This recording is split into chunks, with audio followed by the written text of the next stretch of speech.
We're live. We're alive. Um, that's debatable. I guess we're 2 minutes late. Sorry, everybody. Scrambling here to get my pictures all unshuffled. But they're all unshuffled. Everything's good. We were pulling from several. We have lots of recording devices, so pulling from several it can be a bit of work. I'm sitting here with the mouse going, why won't it scroll? Why won't it scroll? Why won't it scroll? And Kim's going, unplug it, replug it. And I do. It's like, it won't scroll. And Have you tried turning your device off and back then on again? And then it started scrolling, but we wasted like 3 or 4 minutes. No scroll. And what I need is like right below the screen. All right, I'm going to do Okay. the introduction, Okay. and I'll get that out of the way so we can get started. Hello, everyone. Welcome to the stream. It is Tuesday night, and we are live. I am Kim of Kim Fixes Things. You can find my channel elsewhere on YouTube. I suggest that you do that because sometimes I put things on there that you wouldn't see otherwise. I am here with Buff Del Campo, the namesake of our channel, and you already know that because otherwise you would not have been here at the Buff Del Campo channel.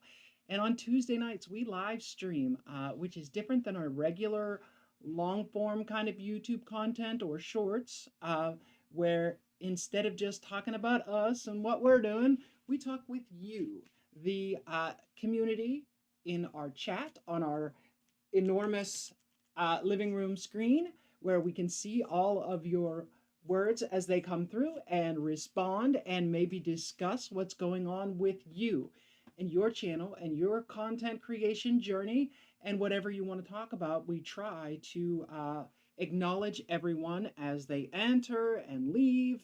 And it's not always easy. And we are like squirrels looking everywhere. But, hopefully it'll be lots of fun. We keep things moving. We have our magical green screen so that we can change the picture that's behind us. We can go from present day to prehistoric times in the touch of a button. To not enough volume. Volume issues. You know what? I did turn down the volume a little earlier because it was being a little sketchy. Let's see. How about now? How about now? Don't yell. Be normal. Okay. How about now? Thank you for the warning. That's another thing. If there is a problem with the quality of the video or the sound, let us know. We'll try and fix it. It's better for people in the future.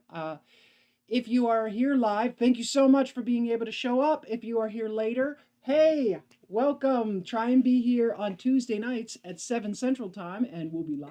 Can you put that picture back up? Oh, yes, I can. It's like, Here, look at this. I can make us little so you can see the pictures better. No. See, people want to see saying they want to see the campsite, and they can see their cars back there. You see that? Oh, you know what it is I have to... You've done something to it. Move the picture. Oh, there you go. There you go. There's some campsites. See, that campsite was important because that's where they were living. That is one of... Iceman sounds better. Thank you, Iceman. All right, so usually we say hello to everyone, and I think we're going to try and do that quickly now since a bunch of people have come, and we're going to scroll back up to top and make sure we don't miss anyone as best as we can here. Let's see. Mexican Spec was first. Welcome, Mexican Spec. Bruce Culchin was also here extremely early. Thank you for being here, Dean Stevenson, with a bunch of emojis. Thank you for being here, Dean. Mama M3 of Mustangs, Mopars, minivans, minibuses, mini bikes. There's a lot of M's. They're starting to add more M's. You're going to have to get cube root is not going to be enough. Welcome to the stream. Iceman 2K10 is here. Thank you for being here. Miss One-Eyed Cat is here. Good to see you. Welcome to the stream. Dented Dreams Garage is here. Hello all, he says. Welcome to the stream. JB is here. Howdy, howdy. Happier than a raccoon in a corn crib with the dogs tied up that y'all are back home and you're okay, Buff.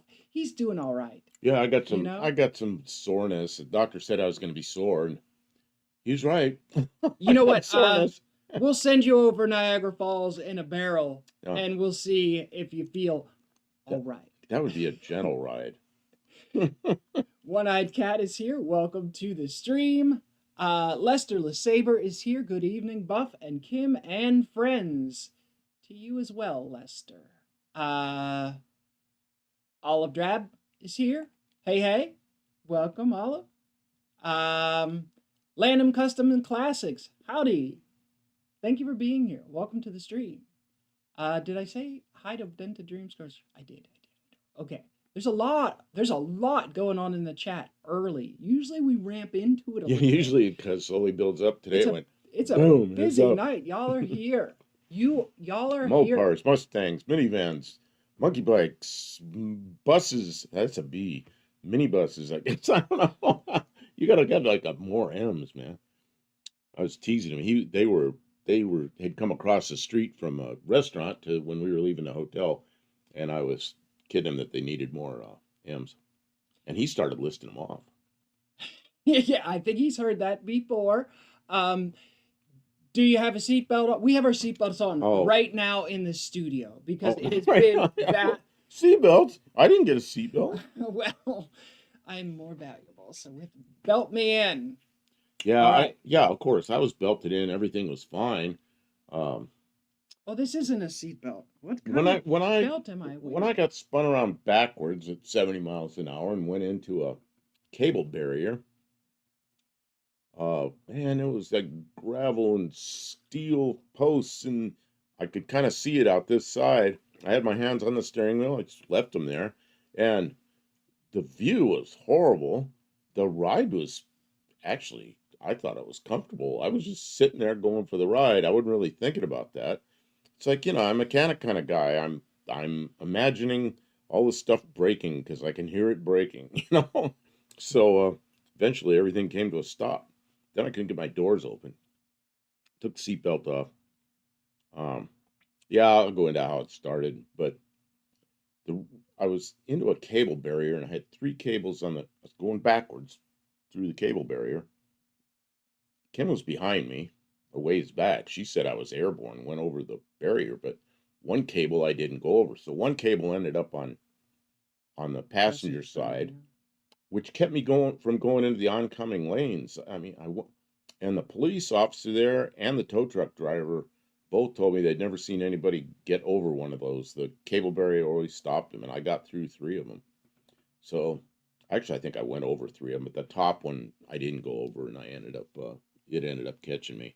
He did not spin all the way around. He just spun backwards, and he didn't go over which it would have been a whole different man. And I'm gonna tell the whole story, but and I'll do it in front of everybody. It's not a Murata in the background, Mexican Spec. Remember the car that I had up 2 weeks ago or something on the live? So Chrysler Cordoba LS. That right there, I thought it was that car when it pulled up, but it wasn't. It's one just like it. That's Dr. Go's 81 Chrysler Cordoba LS. Time to turn my sound down. Who we owe a debt of gratitude. They turned around and drove an hour back to meet us. They were going to Clarksville, so they turned around and came back and helped take care of me, and we really needed their help because Kim, when I went away in the ambulance, Kim tried to load everything she could from my car into her Dart, but she'd gone way past where the accident was, so she was carrying like heavy stuff back. And the police I was gone by then. The police and the tow truck drivers, no, you're not taking it. Threw it all back in the car. But she still had way too much in her car. I mean, way too much. Yeah, heavy stuff. It was bottoming out constantly and making awful noises. Like two of the items that were back there were cast iron intake and exhaust manifold for a slant 6 and all kinds of stuff. So Dr. Go ended up at the hospital, and I did a video on that. We transferred a bunch of stuff from Kim's Dart into Dr. Go's car, and then we drove the Dart back here to Clarksville, and that's where he was going. So then when I got home, I took the Jeep over to the hotel where they were and picked up my stuff that was in his trunk, or Kim's stuff that was in his trunk. But once we got about half the stuff out of her trunk, the tires weren't rubbing anymore. So yeah, we couldn't drive back with using the wheel wells for a lathe. I want to respond to chat. Okay. Landon Custom Classics says, "Jesus Take the Wheel." That's a song. Oh. Okay, and but I mean, Okay. if you read the book, Jesus walked everywhere. I don't even think he had a driver's license, so I don't know if that's the best way to go about it in a situation like that. Okay. I think it's meant to be metaphorical, not in an actual driving situation. You should continue to drive. Well, we have a lot of people in here. I'm We gonna tell. do. I'm gonna tell a story, and I'm gonna tell good parts and bad parts. Oh, Of you're things. just going to go on about it now? I'm just gonna do it while we got a lot of people in Okay, here. but I'm we gonna don't do it. want the entire stream to be about that because we just came Right. from a huge event. We had so much fun, talked to so many people. So once we're done telling this story, we're probably not going to tell it all again and talk about it all night. So go ahead. So we were halfway home. Big long straight stretch interstate, and I had moved into the left lane. I'm cruising along with my Mrs. Street Machine. Hey, how you doing? Um, We were halfway home. yeah, I'm losing my train of thought. The We weren't on the train. Okay, We were in a car. okay. I'm driving along interstate, right lane, cruise control set on 70. Kim and I have little walkie-talkies. She's talking to me. She was happy at that speed. Okay, fine. She didn't have a speedometer at work, so she's just tracking me along. Following. And she's back there a little bit, but she's same speed I am. Yeah, but I give him lots of room because there's no reason for me to be right up on his bumper. We're not attached. So I was catching up to some slower vehicle, maybe a pickup or something. I don't remember what it was. And I moved over into the left lane. Just left the cruise control on, and I'm going around this person, and I'm not like wasting time getting by them. They were probably doing 60 or something. So partway around that, I see this black SUV way back there, and then I look up a second later, and the guy is right on. I don't know who it is. It's right on me. I mean, like 2 feet from my bumper. And I'm thinking, what a jerk, So I click it off the cruise control, and I speed up, and so I can get around this car I'm passing quicker and let this idiot go by. So I do that. And in the Mazda, there's the door and the windowsill and everything is right there, where a lot of times I just rest like this. Just real comfortable to drive like that. So that's what I'm doing. And as this guy comes around, I got to be a smartass. I do this as he goes by. And he gets partway by me and then slows down. I'm thinking, he's going to get behind me. But he doesn't. He crashes into my left rear quarter panel with extreme force. I mean, it was worse than the whole rest of the accident. A crash, not an accident. He hit me so hard, and it's typical pit maneuver like the police do. I spun around backwards. By then, I can't do anything. It doesn't matter where I put the steering wheel. That's where I'm going. Turn around backwards. I start clipping then I ended up in the left lane. I was in the far right lane, ended up in the left lane, and started clipping the post of the chain. I felt like I was in one of those NASCAR scenes where the person's like speeding up and they see the crash going on in front of them. So and his car was like, it got pitted and it was, okay. Let me finish. So then I'm going backwards, and I kind of think I'm going backwards, and I'm clipping all the steel posts and he was up on the cables. And I ended up, police report said I took out 30 feet or 30 yards is what he said. So for all you people down under, pretty close to 30 meters of the cable barrier. And I ended up between the cables, so I couldn't get either door open. And this guy that ran into me jumped out of his car, van, whatever it was, come running over to me, and he's yelling at me. This guy is steaming mad, like a crazy person. Why'd you change lanes into me? What's wrong with you? And at that point, I just say, okay, I can't talk to this guy. So, he was still going on. He kind of paused for a second. Nobody else was there yet. It's just him. And I was trapped in that thing. I wanted to get out the window, and I couldn't do it by myself. So I said, "Sir, can we just put our differences aside for a second, and can you help me out of this car?" And he turned around and walked away. So I guess not. So Kim had parked way down there. So Kim had stopped, and three different women, three different cars that were professional medical kind of people, they stopped. So one of those women and Kim got me under the arms because I'd crawled out the window, but I was gonna have to nosedive out. So they held me up by my armpits enough I could swing my legs down like landing gear and get on my feet. So I was on my feet, and then I was walking around. I felt okay, but the three medical people that had stopped and Kim said, you should probably get an ambulance and go We go to the saw the hospital. car. I saw the accident. He needed to go and get checked out. So It was bad. so I went. My neck was not feeling real good. So they put me in a what do they call it? A CT scan, like upper body CT scan. I was there for a while, and they came in and talked to me again. Doctor says, "Well, there's no broken bones," and he goes, "You're going to be really sore." So And he is. You should see him try and get I'm up off I'm a bed. little sore, and so We missed somebody coming. Can I welcome people who come okay, into the I know my stream? story got all interrupted, and now there's like 10 more people in here. So yep, okay. Rob's Rods and Street Cars, welcome to the stream. Says, howdy everybody, Buff and Kim. Glad you're okay, Buff. John Wilburn is here. That was the plan last year and didn't happen. Wasn't even a thought this year. John Wilburn, I'm not sure exactly. Are you on vacation now? Wasn't that a vacation? John, the hardest working man in No Name Nationals history, was amazing host.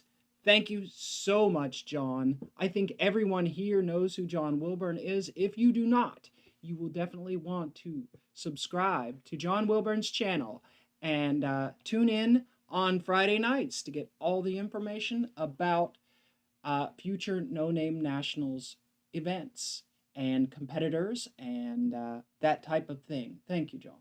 Really, I mean, thank you. That was so cool. What an amazing event. Lars is here. LP94 is our friend Lars. Thank you for being here. Welcome to the stream. All right. Can I know you cut me off again. You're back to it. We have a bunch of people coming in. We I have to know. welcome people when they come in. I That's know. why we're live. Go ahead. So somebody up there, I've lost it now. It's okay. Just continue with the Land story. and Custom Classics, I think. He said so something like I provoked it. I asked for it or something. I guess, but No, sitting there no. and going like this as somebody passes you that's being a real jerk is a whole lot different than what Kim said. The guy was, or he's in the left lane, I'm in the right lane, he's slightly behind me. He swerves to the left and then does a steep right turn into me. Don't blame the victim. So that I just a minute, watched it just a minute. unfold. So just a minute. That's an assault. That's not, hey, stupid. That's an assault. And no, they didn't arrest him. But I just got the report today. Uh, read through it. His story was that I changed lanes into him. And my story and all the witnesses, and there were a lot of witnesses, all said the guy drove into me. We watched it. He rammed me. That's what everybody He said. rammed him. And that's what it says in the police report. So there's not arrest yet, but there might be. I don't know. It's hard to say what the police will do. Yeah, definitely do not gesture to angry motorists on the road. It's a bad idea. But it's not justification for assaulting somebody with a motor vehicle. So from now, yeah. And it's not like I stuck my hand out the window beating on his window or, no. just went from this posture to this posture. It was And he just, did not change lanes I was erratically. just, He didn't change his speed as soon abruptly. as I, He moved over, and then the guy didn't like it and rammed him. as soon as I sped up because the guy come up behind me. I sped up so I could get back in to finish passing the person I was passing.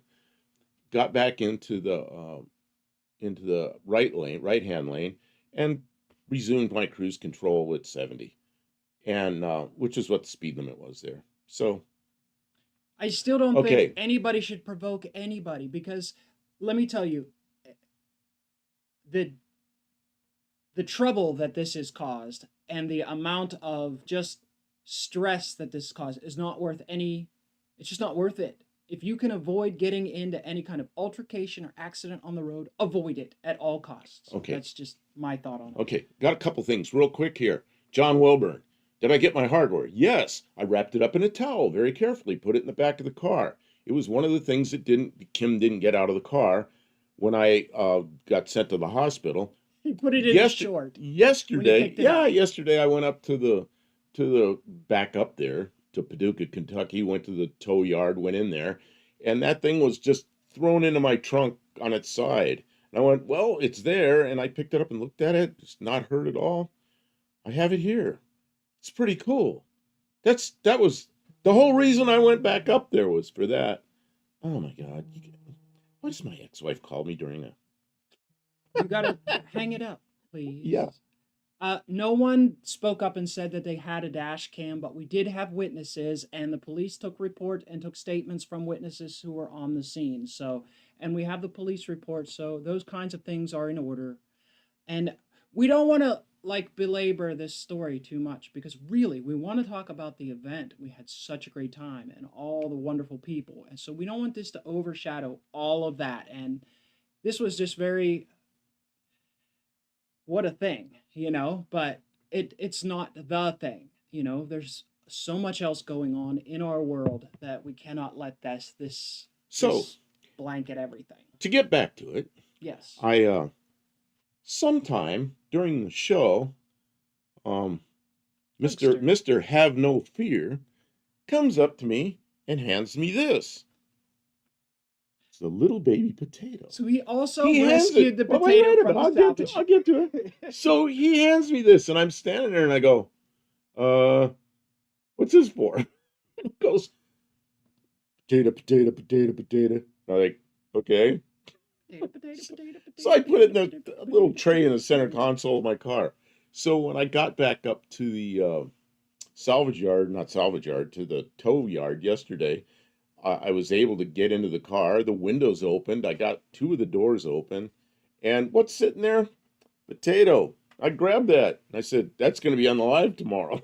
So got my potato, potato, potato, potato. I don't know, man. Dougster, what am I supposed to do with this? Thank you. You didn't see his short. I will show him your short, Dougster. He didn't see it because we've just been really, really just swamped trying to get everything unloaded and straightened out the last day.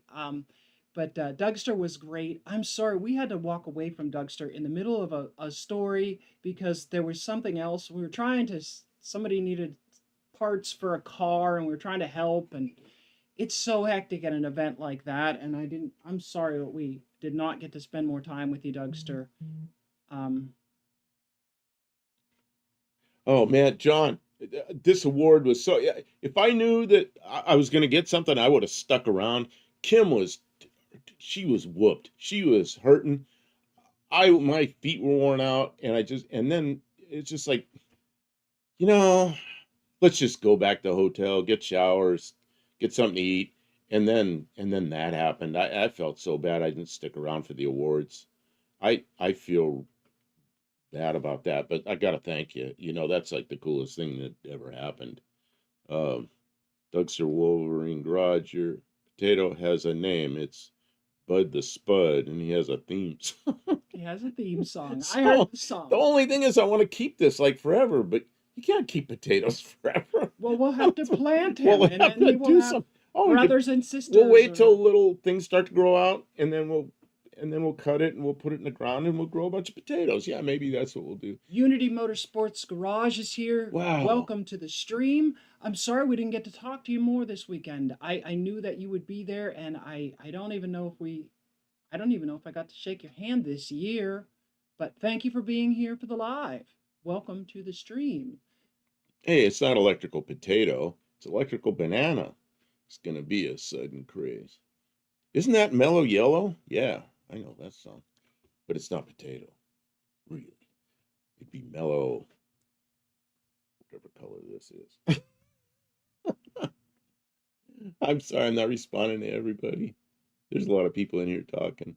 Um, yeah, as far as the rest of the incident goes, yeah, the guy does have insurance. He has insurance and already talked to the insurance company and all that's all rolling. So Yeah, we're working through that process. We'll see where it goes. And it was Donovan. Um, I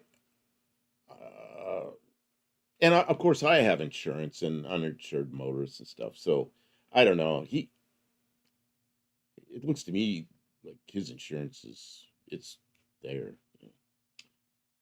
Uh, electrical banana. You're right. Where is I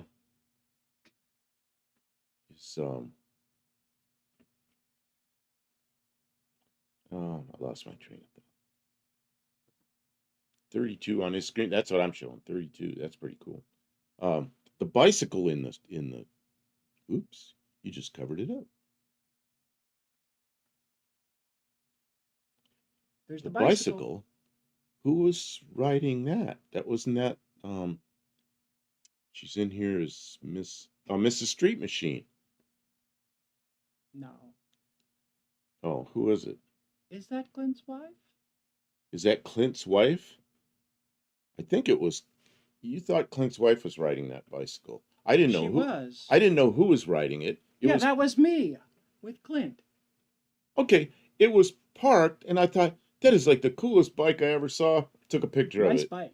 And then we were looking for a thumbnail tonight, and I said I'm putting a bicycle up on a car channel because the bicycle's better than the cars. I don't know about better, but it's a cool bike. Yeah, I mean, it caught my attention as soon as it was there, you know.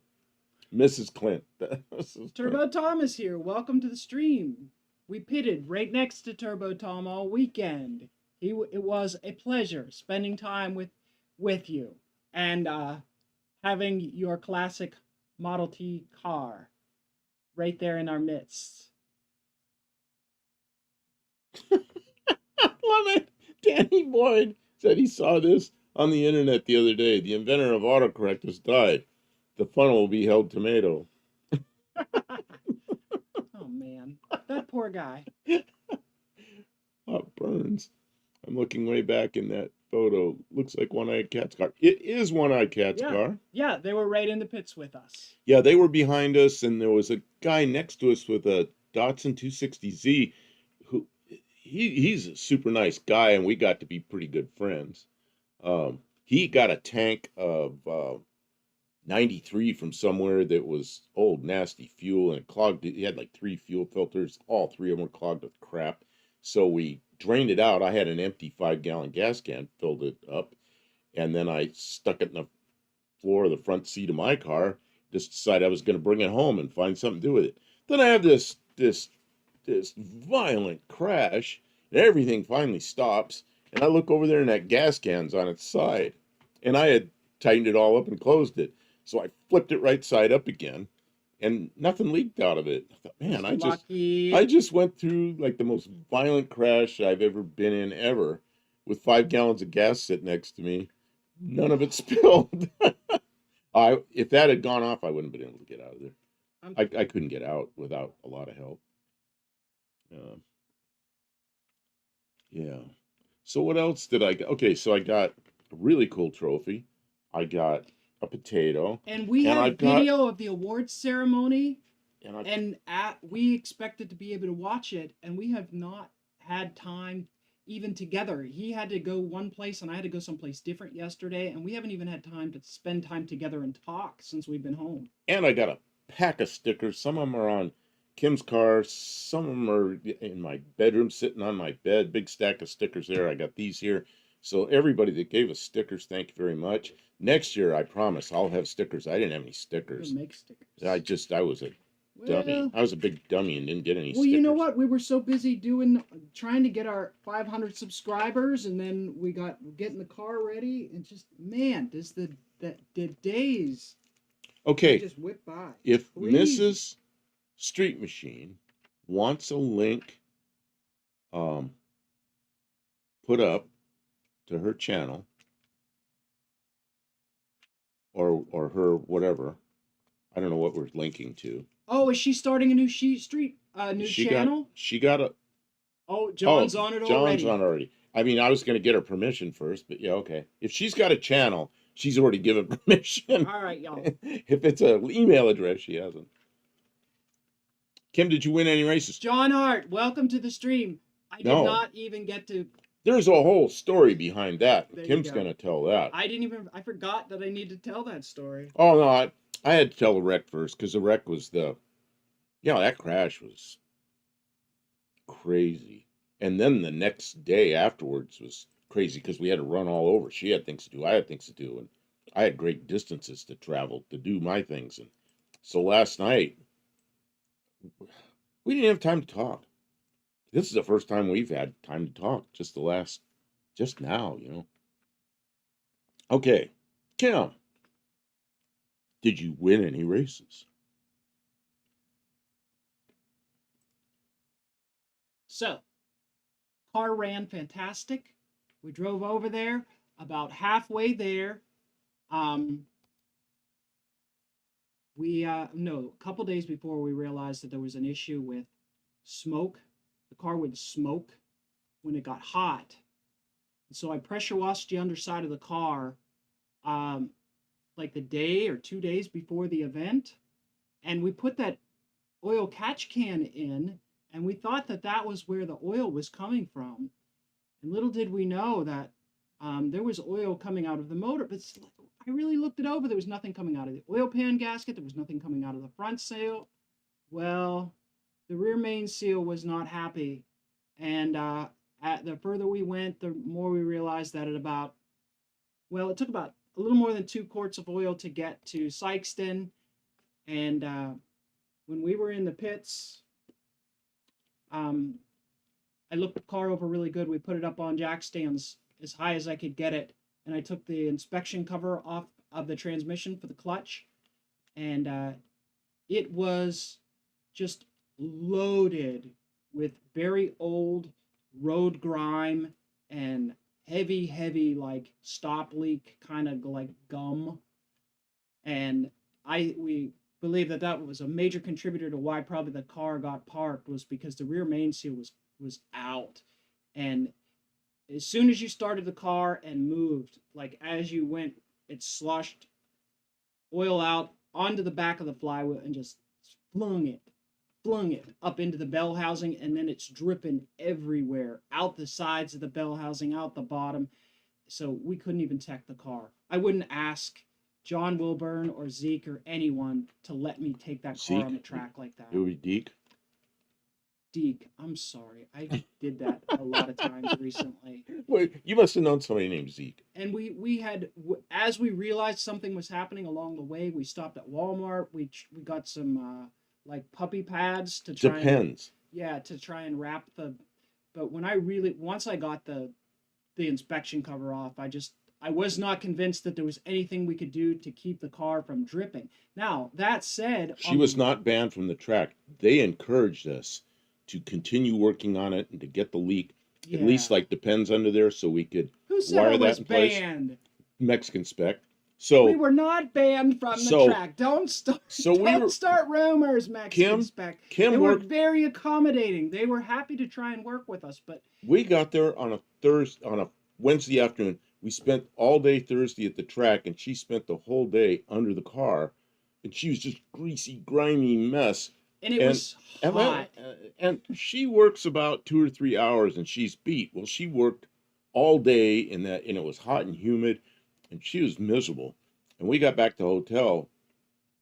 We talked about it, and I said, she was ready to try to pull the pan and the we didn't have an engine hoist with us. You could lift the engine up, take that rear main seal out, but we didn't have the tools to do it right. She would have spent 2 days under that car. I said, what are you going to do? I'd Fix, have missed the whole what are event. you going to do? Fix the that rear seal, and then it'll be done about the time we leave Saturday night. I said, let's just, and I don't remember exactly the way you worded And it, we Kim. already know the engine's pretty tired and needs a service. So we can, right now, the car's fine to drive home. Means we'll have to put some oil in it, but we can drive it home.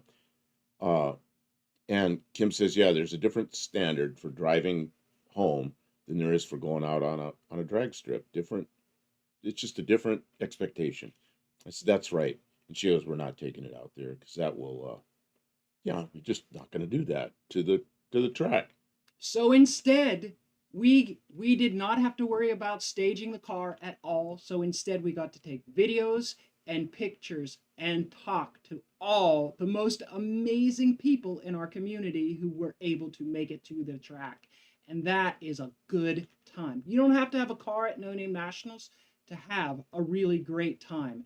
Honestly, in some ways, you can have a better time if you don't have to worry about a car. I mean, really, because it's not like we were going to win some. Um, it's not like we were going to like set some kind of record for the slowest 1966 worn out slant six dart. We still got to show, everyone got to see the car and all the hard work that we done. And well, John, we'll have more to talk about. I'm working on photographs now, and we'll be able to tell you more about our plans for the dart here very shortly. Thank you for asking, though. Yeah, and John Wilburn took the time to walk the track. John was great. John was great. He took me out there on foot the day before. I think it was Thursday, so nothing was out there. And we walked the track, and he explained to me how all where the light beams are and everything. Yeah. And I kind of knew what was going on, but I didn't know exactly. And by the time I got finished with his spiel, I was like, okay, I'm good. I'm good to go out there. It's kind of like the first time you taxi out on a runway and you're supposed to take off, but what the tower says, the words don't completely make sense and everything.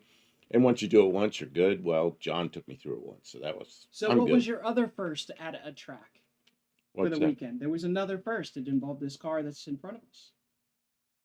Oh, Dr. Go gave me a helmet, and I got a ride down the drag strip. I don't remember what the time was. I remember we went.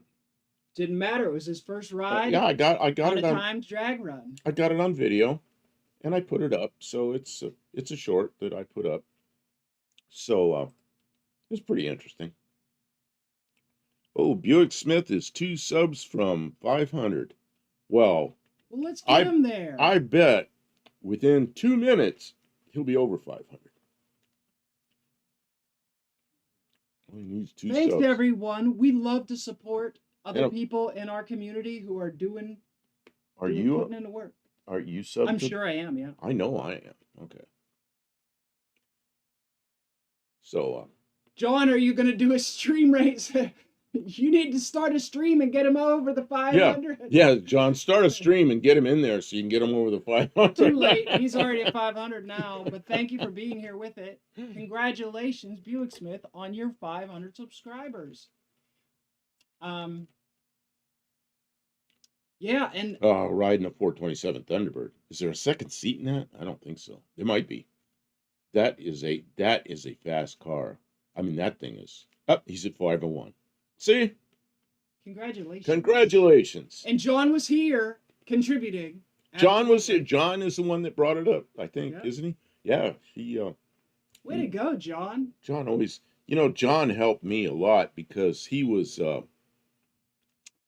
he gave us the challenge to do a short a day, and that got me a lot of subs.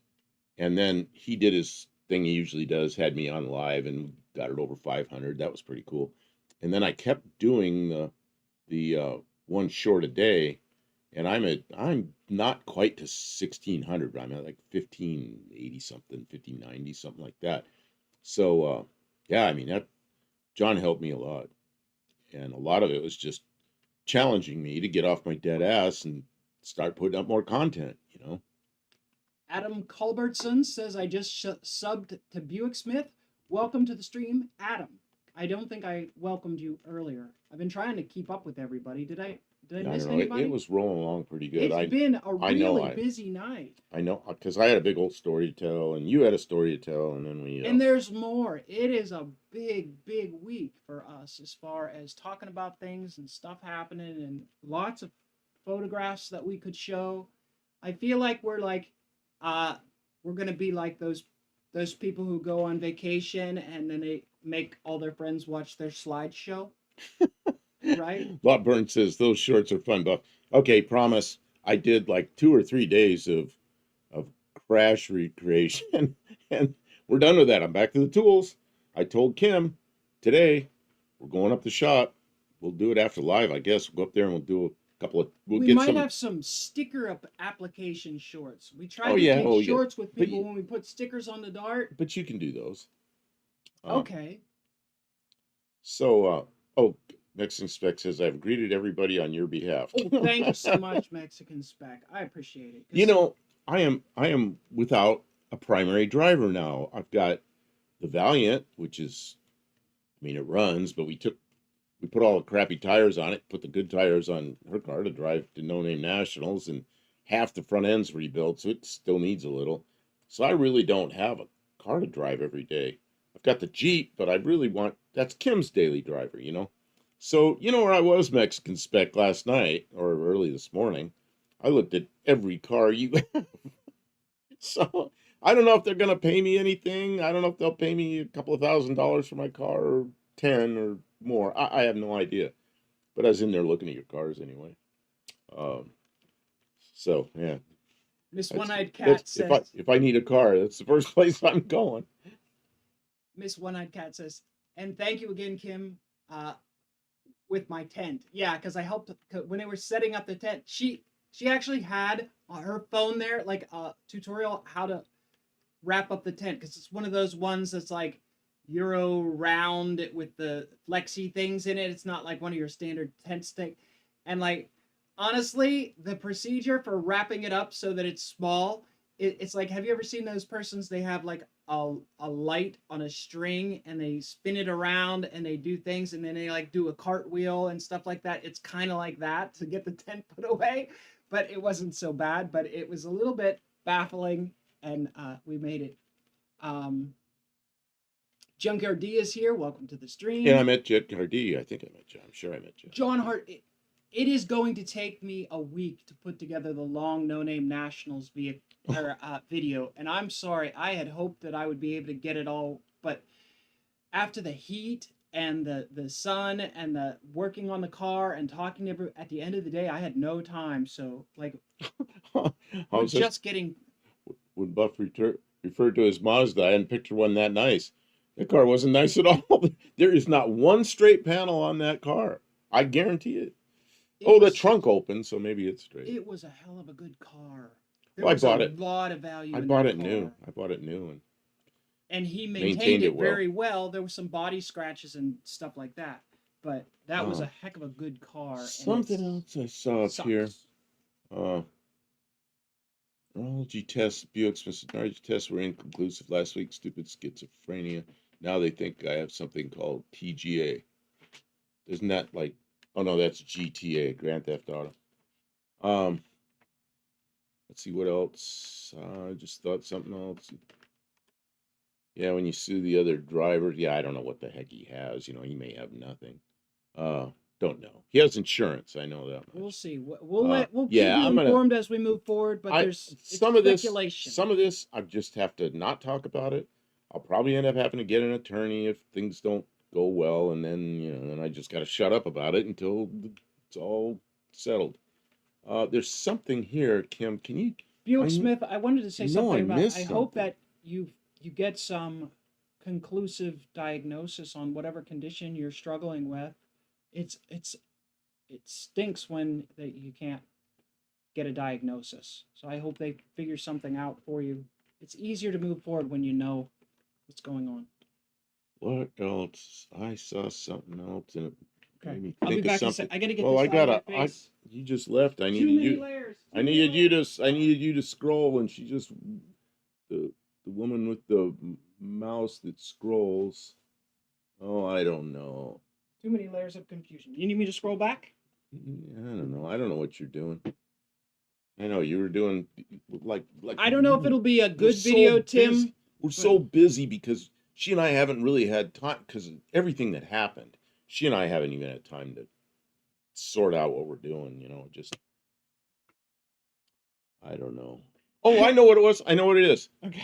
38 POS.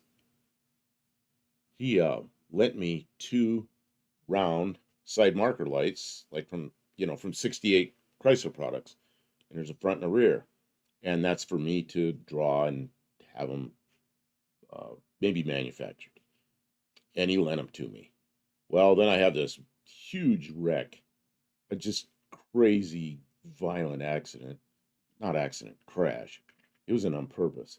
So, um, while I was getting in the ambulance and all this stuff, Kim went over there and dug in the car and pulled those 2 lights out of my car, put them in her dart. So she saved those lights. It's the first thing she grabbed. She goes, I got to get those because those are lent to us.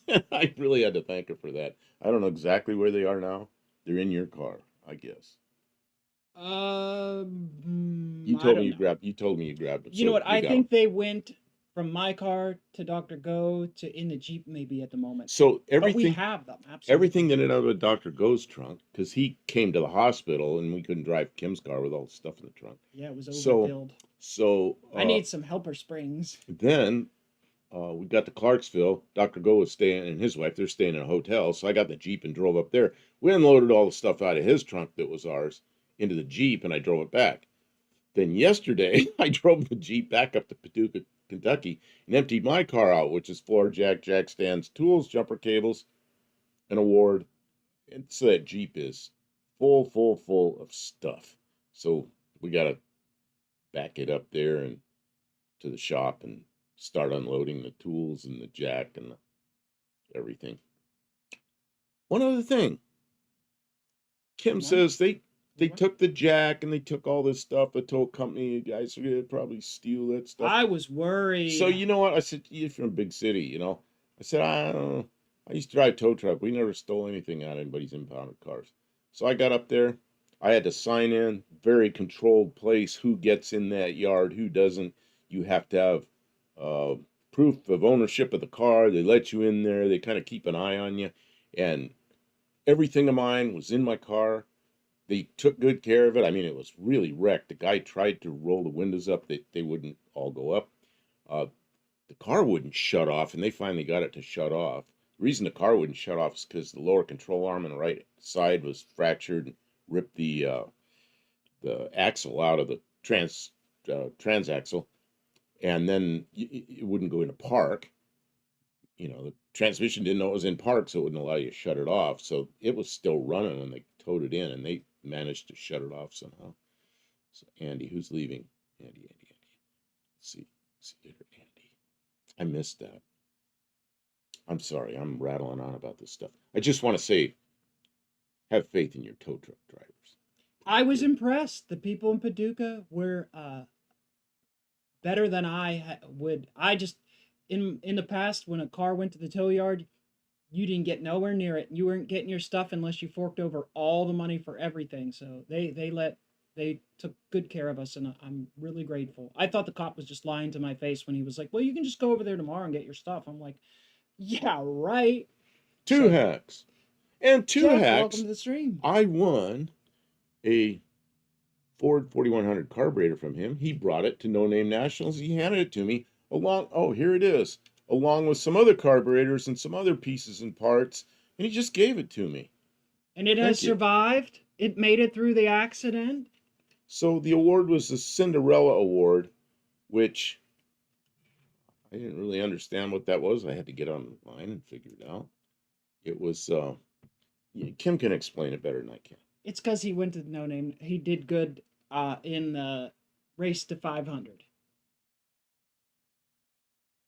You did good getting your subscribers. And we started the year before, and you went 2 no-name nationals in hopes of getting to 500 the first year and did not make it. So we persisted, and you persisted even though it was really difficult, and then you started making shorts and it was working, and you went all in with the shorts and got to your 500, and I was impressed, and it seems like some other people were too. Where's that carburetor? You just showed it. Over It's here. a Ford 4100. Yeah. And from Lot Burns a couple years ago, I got a 318 poly. And what I'm thinking is, if I get a manifold for that poly that takes Oh the yeah. Holly bolt pattern, Holly or Edelbrock bolt pattern, this go on there. So I could actually have a 318 poly with a Autolite, Ford 4 barrel. And it's probably about, I don't know what those are, 450 CFM, maybe 500, something like that. Oh, okay. And I'm real familiar with those carburetors, and I really like them, and it'd be kind of fun. 2X, I'm glad you're okay. Yeah, thanks.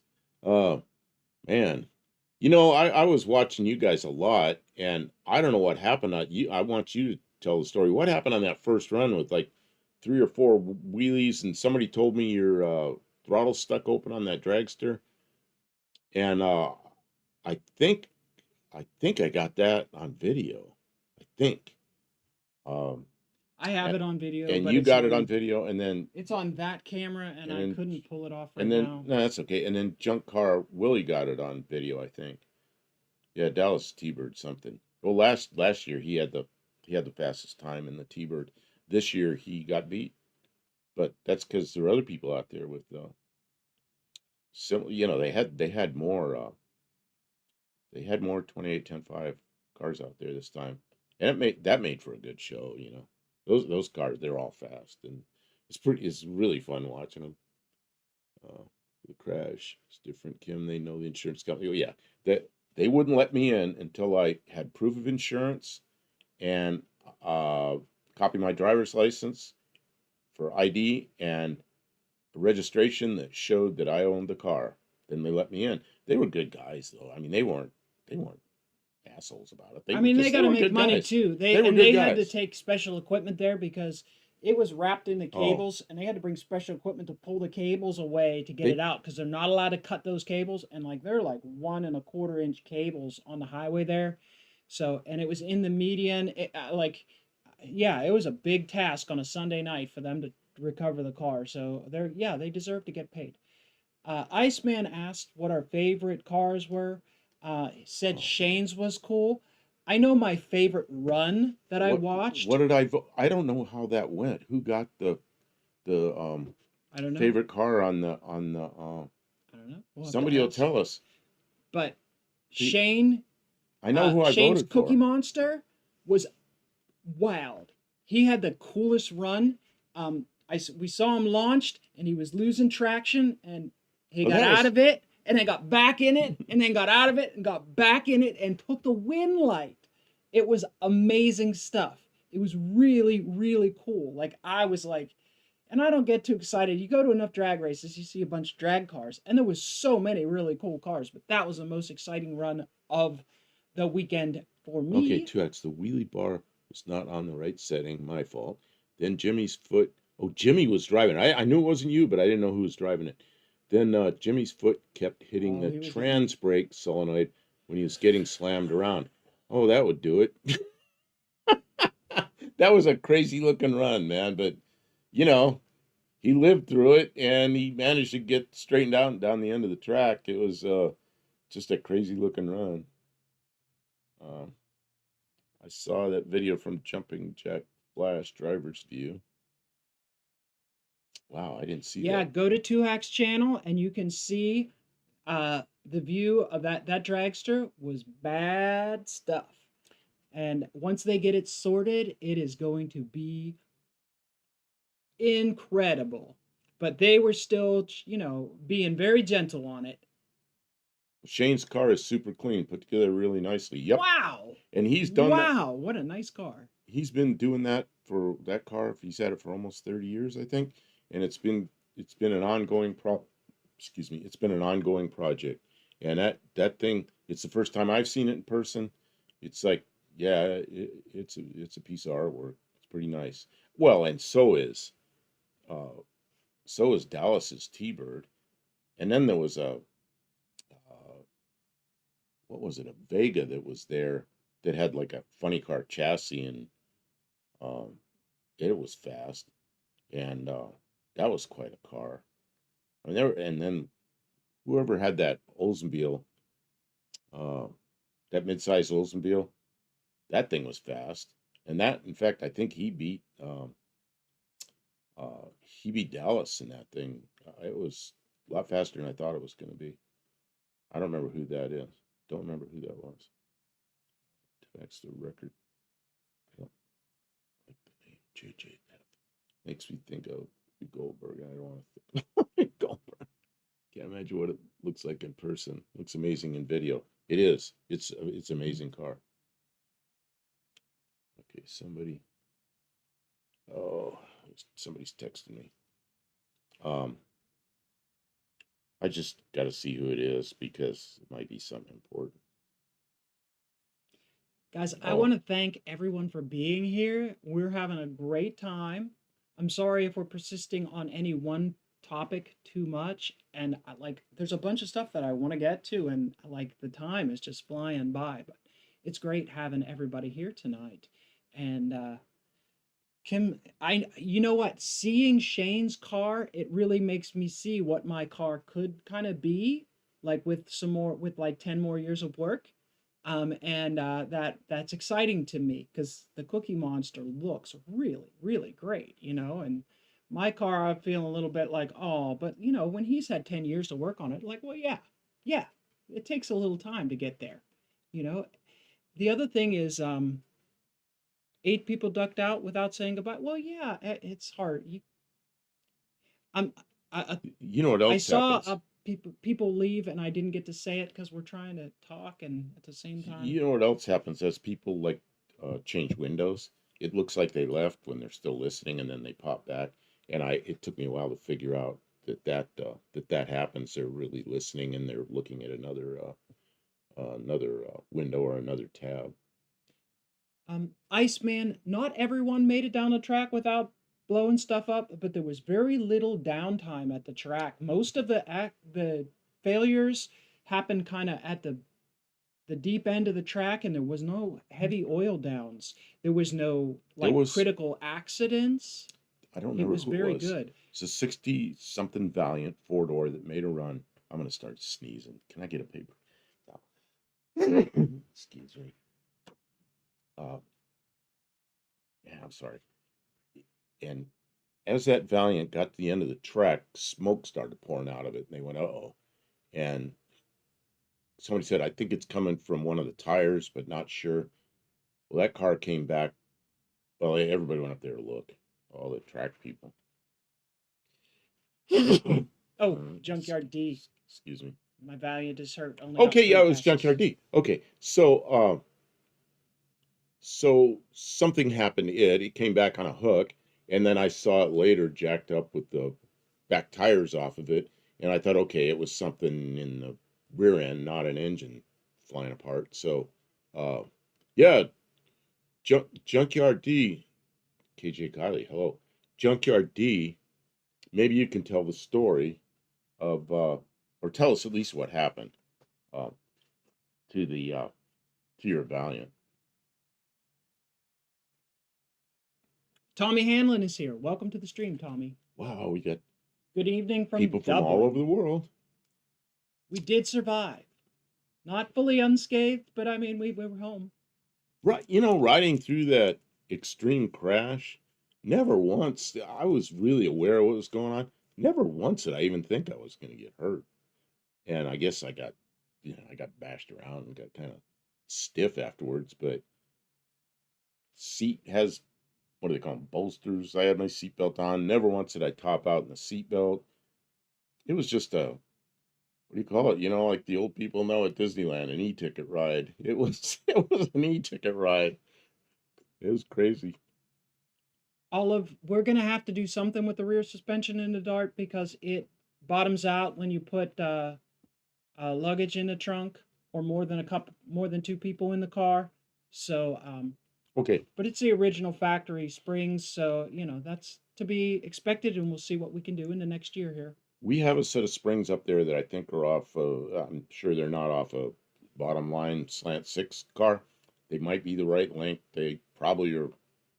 They're kind of ugly They'll be the looking. right length, We'll yeah. take them all apart and maybe we'll put those on our car, and that might do it.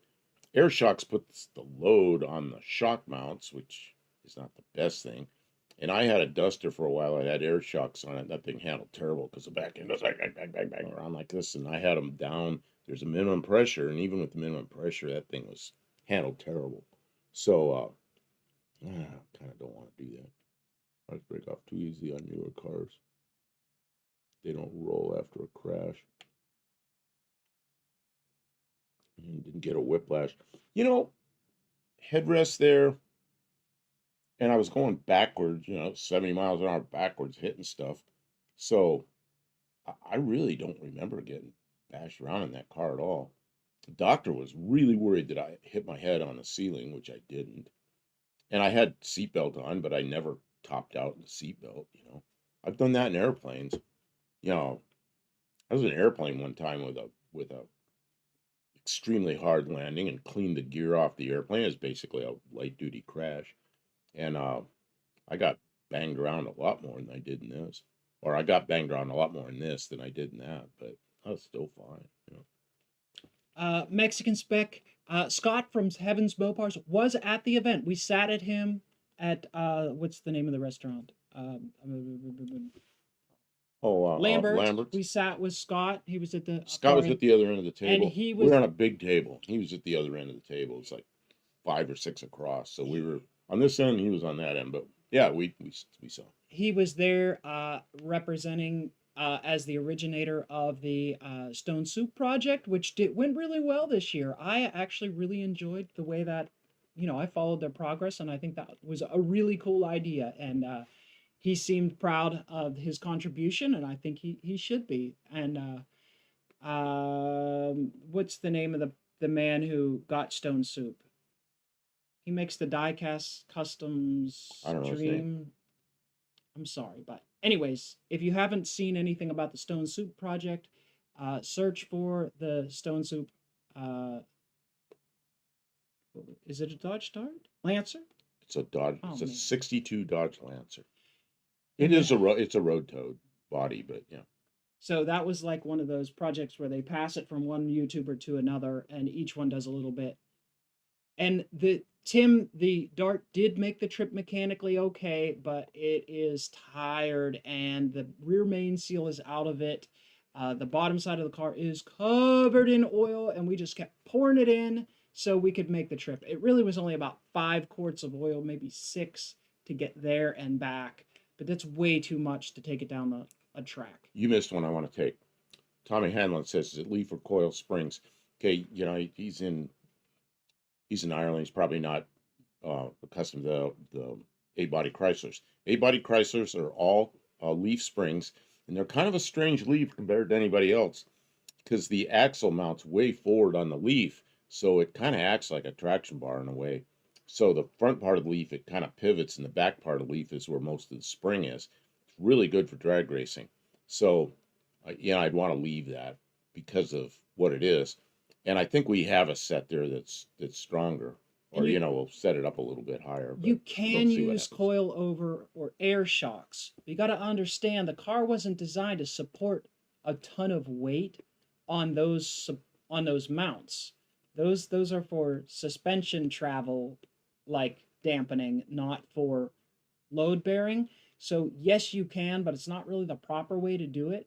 And so we might uh for temporary do something like that, but I don't think we have to. So we're probably just going to move towards getting a correction of the system that's already in place, or we might still back half it. At Yeah, one oh time, we yeah, were going to back half it. she's got we already narrowed the independent suspension. Got to catch this first. Go ahead. Uh, Mrs. Street Machine taking off. Good night. Oh, thank you so much. That's all. I wanted to catch it before she was completely gone. It's an hour later for them because they're out Oz- east. Ozan, Ukraine, Turkey. Hello, nice people. Good Oh, night probably means like good evening. welcome from Turkey Um, or Ukraine. yeah, from Ukraine or Turkey. Well, could be from Ukraine. It's in Turkey. I don't Oh, know. I see. Um, I'm yeah, glad those front wheels didn't fall off. Those front wheels are on there. wheels aren't gonna fall off. You know, they have kind of small wheels, small bearings and everything. But those A-body Chryslers with those wheels go 100,000 miles without any trouble. And We she put just new bearings she in just those. replaced the bearings and did everything right. It's It's a fine. 180 mile trip there and back. I mean, it's not like it's a trip around the world. I Um, need a momentary break. Guys, don't. Tony races with coil springs. Tony Tony who? who? Um, Everybody see Jamie on Dead Dog Garage just looking to put a Jag double overhead cam 6 in a first gen Barracuda. I didn't see that. Um, I don't watch him much. I don't know. We work with the little bit we have, and that's kind of the stuff I watch. Is people work with minimal, and then there's people that have, the other end. They throw money at everything that I don't really watch much at all. But then I don't know. Jamie seems like he just has like cars and cars and cars and cars and cars. I don't know. I can't even remember what he's working on. Those drywall screws. Oh, that thing. Oh yeah, because she was joking around and didn't put cotter pins in. She put drywall screws in and nails and everything else to be silly on a. I never put any of those up. They don't know what you're talking about. Oh, I thought you put that video up. Well, and she did the nut that holds the wheel on the bearings. She got the point talking about doing it right and everything, and she stuck a drywall screw in instead of a cotter pin to be funny. And then when we were leaving, I go, "Did you change that?" And so she did. She put a cotter pin in it. Ozon, Ukraine, Turkey. Yes, Ukraine. My father's Turkish. What? We know Mexican spec. We were just teasing. We knew you were talking about How Tony. many times do you know? Tony doesn't run coil springs. Coil, he's the one that's so pro. Oh, maybe on the Cherokee. I don't even know what the Cherokee is. He's the one that's so pro Chrysler Leaf Springs that the axle is offset toward the front, and then it acts like a traction bar and a He back might half. mean he runs coilovers for the I shocks. don't know. Yeah, probably does, and it can work. It's fine. This picture that we have here. You want me to take it away? Mm-hmm. What do you want me to put in its place? Well, we have all these other pictures. Let's pick some. What pictures? I'm glad you asked. You mean these pictures? On that blue hard drive right there? Oh, you gave me more pictures that Well, were out of USB things. I don't want to unplug this. okay, well then let's talk about the pictures that are up here. How do I? Is there another USB hiding out somewhere? No, there's You no only more have USB. two? Only two. It's a laptop computer. My laptop has three. Well, yours is special. Um, Bring up some of them pictures then. Kim gave me these pictures. Well, you remember, Kim bought a slant out of a '67 Barracuda. The guy was putting V8 in it. So she got it home. She took it apart yesterday. After finding out that the rear main seal was blown out of that engine, and knowing how much blow by it has, it probably needs rings. And who knows what else? Take care. Thanks for stopping in. I decided to tear into the 67. Oh, and because we're down a car, I need to probably put my van back into service. I can't drive my van around with a slant 6 engine in the back. That's kind of dangerous. So I pulled the motor out and started tearing it down. And I'm going to answer a question while you. Okay, answer. A coil over is a coil over a tubular shock absorber, basically. Yeah. But they're adjustable. They got a thing on there, and you put a spanner in there, and you turn it, and then you can make it stiffer or put more pressure or less pressure. Just wanted to cover that. I'll try and bring up a picture of one. And if Buick Smith was still in here, I wanted to cover something with him, but he's gone already. Oh So man, yeah, he got away. the time it does rip by.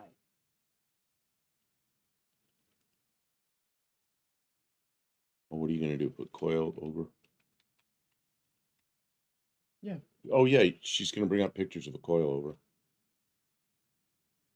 Oh yeah, there's pictures. There's coilovers. I have to. You have to change. Uh-oh, it went away. Relax. Relax. These are coilovers. That's what coilover shocks look like. And Kind of like struts. and there's a spanner in there. You can tighten that coil up or loosen it up. Having them adjustable is really cool, you know.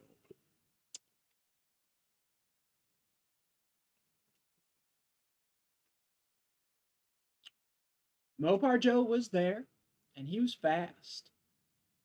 And I don't know. You'll have to check out his channel for details of how his weekend went in full because I was not following his progress as far as racing goes. But his car looks amazing. He was super friendly, but he's one of the more well-known YouTubers there. So, you know, he's got more people trying to talk to him about different things, and so we didn't bug him too much. I walked up to him, said hello, got a picture with his car, but didn't get. Oh, he gave me some stickers. I'll show you the stickers. Let me just go grab one. He gave me some stickers because he's friendly. He's friendly like that. Was that a pick of the shooting star? Did anyone see that? Looked like it landed a block away. Oh, I don't know. Iceman says he put a set of coilover load helpers on his wife's XJ. I did that on my. That's how my '64 Ford was the whole time I had it. Just Had a before setup. Joe gave me Had a- his sticker. Had a setup. What? I used to drive a Ford. Well, Well, at that's least the you wouldn't. sticker. I wouldn't catch him stealing That's my the Ford. stickers that Mopar Joe, just Mopar Joe, was handing out. He gave me a couple of those. What's this thing of the shooting star? Junkyard D says. Is that a picture of the shooting star? Did anyone see that? I didn't see it. Did you? Was that? I don't know what they saw. That star was green too. What the heck? Where was this? What did we miss? Did we put something up there we didn't know about, or was it somewhere else? Like a motorcycle shock? Yes. Adjustable preload damper rod and spring. Pretty much. Yeah, you can add them Or you can. instead of the regular shocks, and it gives you a little more lift And there are than some just the regular springs. some cars that's what they have, and of course then the whole suspension's adjustable. Okay, Kim, got a head. Gonna discuss the head, or are you gonna? What are Oh, we doing? so this is the cylinder head. As you can see, it's very. Click on a couple of other pictures. There's a picture in there where I got really close to the. Can you move that roll of paper towels, please? It's No, right square in the way. that's why I Okay. put it there. There's a picture in there of spark plugs. Keep going, and you can see the spark plug read. Oh, look That's at the that. bores. Oh, little Click, keep carbony. clicking. They can't Little see. carbony there. Keep clicking. Oh, yes. This was a running engine. It couldn't have been running that great. Oh, there you could see the crosshatch. You see it? Crosshatch is still there. This doesn't have a lot of miles on But it. look at the carbon ridge on That's it. a carbon ridge, yeah. Really icky. So I'm glad I took the head off because there was nothing you were going to do to clean that out good without mechanical solvency. Look how bad that ridge is. Oh, here's the rebuild tag, reman tag. There might be a better picture, but it's 40 over pistons, 20 under mains, and 10 under rods, I think. Yeah, you can't see That's it any not better. very good. Yeah. Nah. There's the icky greasiness. Oh, there's the tag. We might be able to read it here. By the time I zoom in, it's. I told you what it said. I know, but I thought I'd get a. You also said there'd be a better picture.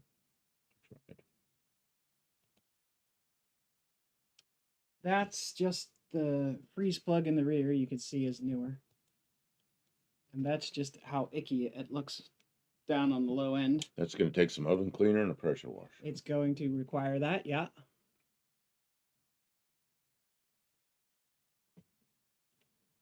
I'm trying to read that and go through pictures. So if that extra set of leaf springs for Kim's Valiant aren't correct, you can both sets add the, yeah. And it's all been apart recently because we put that rear end in. So the U-bolts should come apart, I believe. I don't know what all these, I can see what it is, but I don't know what the Well, you can see significance there's a is. new fuel pump. Fuel pump. Okay. Points distributor. There's the oil pump. That's the timing cover. Nobody's done any timing adjustments, you could tell, because they didn't clean the timing tab. We did not pull the Dart motor. This is the replacement motor that we are going to be building for the Dart. I've already started She working bought on it. this. There's a guy As soon across as we got town. home. Guy across town. She bought it a couple of weeks ago. She told about it on here, but you know, didn't have any pictures. It was a '67 Barracuda that he's putting some kind of a LA engine in it, and he was selling the engine transmission, the original engine transmission. So Kim bought it, and this is it. It's a reman that doesn't have a lot of miles on the reman. Look at the oil plug. Yeah, but I think rear main seal, based on that picture of the back of the rear main seal. This is the top of the head. Not much to really see there. Not really much to see there either. Look at the thermostat housing. They always look like that. They leak all inside the hose, and then they glues the hose on. I was getting pictures of the numbers and stuff on it. It's Okay. really not anything significant. No, the Dart motor's not pulled. Dart still runs fine. It just leaks oil out the main seal. Something fierce. So that main seal was the. Oh, there you go. There's that spark Anybody plug. got a read on that spark plug? What do you think? How was she running? Guns and Gears, welcome to the stream. Glad you were okay, Buff Daddy. How are you, Kim? I'm exhausted. That was a big event. Oh, look at that. Followed by a big, crazy stuff on the way home. And possible to add an extra leaves to the existing springs on the Dart. Yeah, What I think that's something we probably consider. We have that other leaf spring set, and it depends on what they are. And of course, then you can build up other springs out of the two sets. I don't know. We'll see. And then we got the back half we could do, because we already took the rear end out of the crossfire and narrowed it so it'll fit the Dart. I mean, Kim figured out where to cut. She did a really good job. I did the welding, and the thing's all done. I mean, all we've got to do is get under there and figure out how we're going to mount that rear end under the Dart, and then we've got independent rear suspension, and that rear end will handle any power we're going to put in it. So that'll be good. Mike N. Welcome to the stream, Mike. Yeah, there's some carbon, and so if you keep going, it'll get to tell a little more of the story with the carbon. Okay, you could start to see it in this picture. I'm going to move this picture a little bit up. You see, this is an exhaust. This is an exhaust port right there, and this is an intake port. And see how the intake ports are really shiny? They're not wet. They're like glossy, like gummy. Well, Burns has put seafoam in it. I think some seafoam would maybe take a little while to clean it up, though. Go back to the beginning of the pictures. Oh, there's there you all kind of trash carbon in the bores stuck to the sides we'll and the head gases. Look at this. Yeah, that's what I'm saying. Look at all the gum in those. Yeah, and she says that stuff's really gummy. Yeah. So, I don't know. You know, we just take it apart and clean it up, port the head, put the maybe put a cam in it, put new rings, put it all back together, and head gasket was a composite head gasket. It was good. And that's the end. Okay, so you wanted me to go back to. So we believe that it was a running engine with not with like any spun bearings or anything, but there was something wrong with the engine came with a brand new carburetor, and a brand new fuel pump. So I think that there was a fuel system. Look at the crud in the bottom of that Okay, let board. me go back again. This one. Oh, this one. Yeah, look at the Oh, that stuff was just in there? that's what fell out when I took the head off. All that crud. Go back a couple more pictures. Junkyard More D. pictures. Take care. Thanks for coming in. Thank you everyone who is here, and if you have to leave and we don't see you, I apologize. Keep running it till you get diamonds. Potato, potato, potato, potato, potato, potato. You keep talking about potato. This potato, I got it from Dougster, which I didn't really understand the joke, but it rode through the most violent crash I've ever been in, and it came through unscathed. So that's the good thing about potatoes. now I got a nice potato. Yes, it's a rebuild plate. Thank you, John. Like Kim said, it's 40 over. It's got 10 and 20 bearings. One or the other. Don't know which is which. I don't remember if she doesn't remember.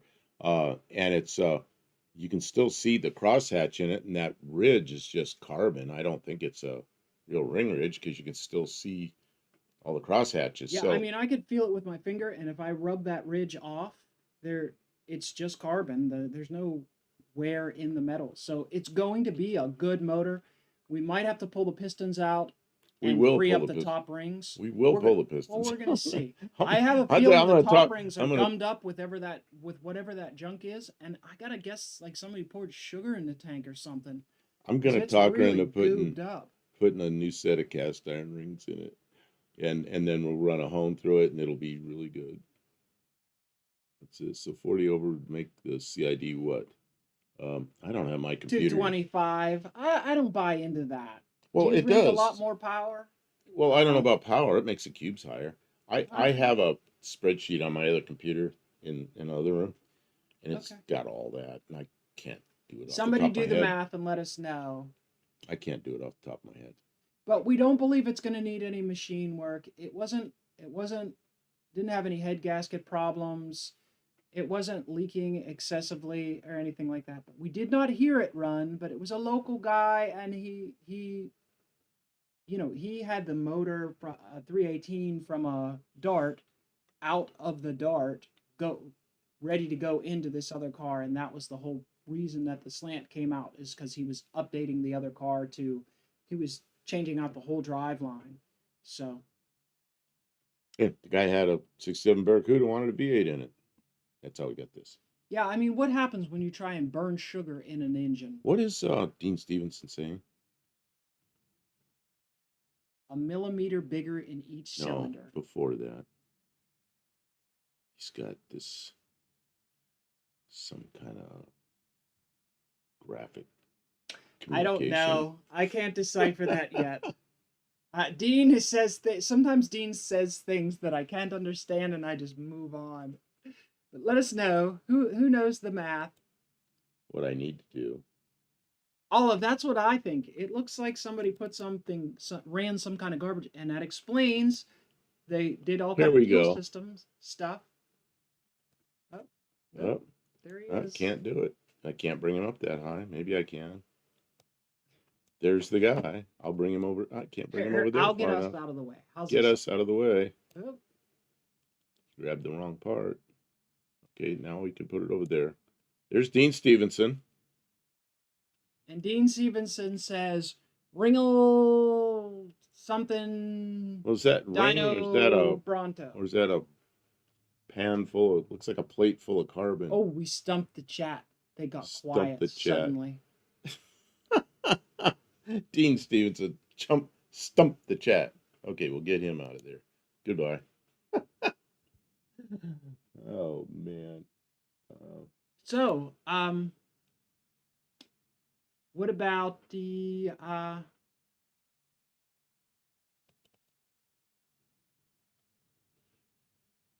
stumped you? What happened? What about the what, Kim? Are you okay? Did you tell Mike N where the potato came from?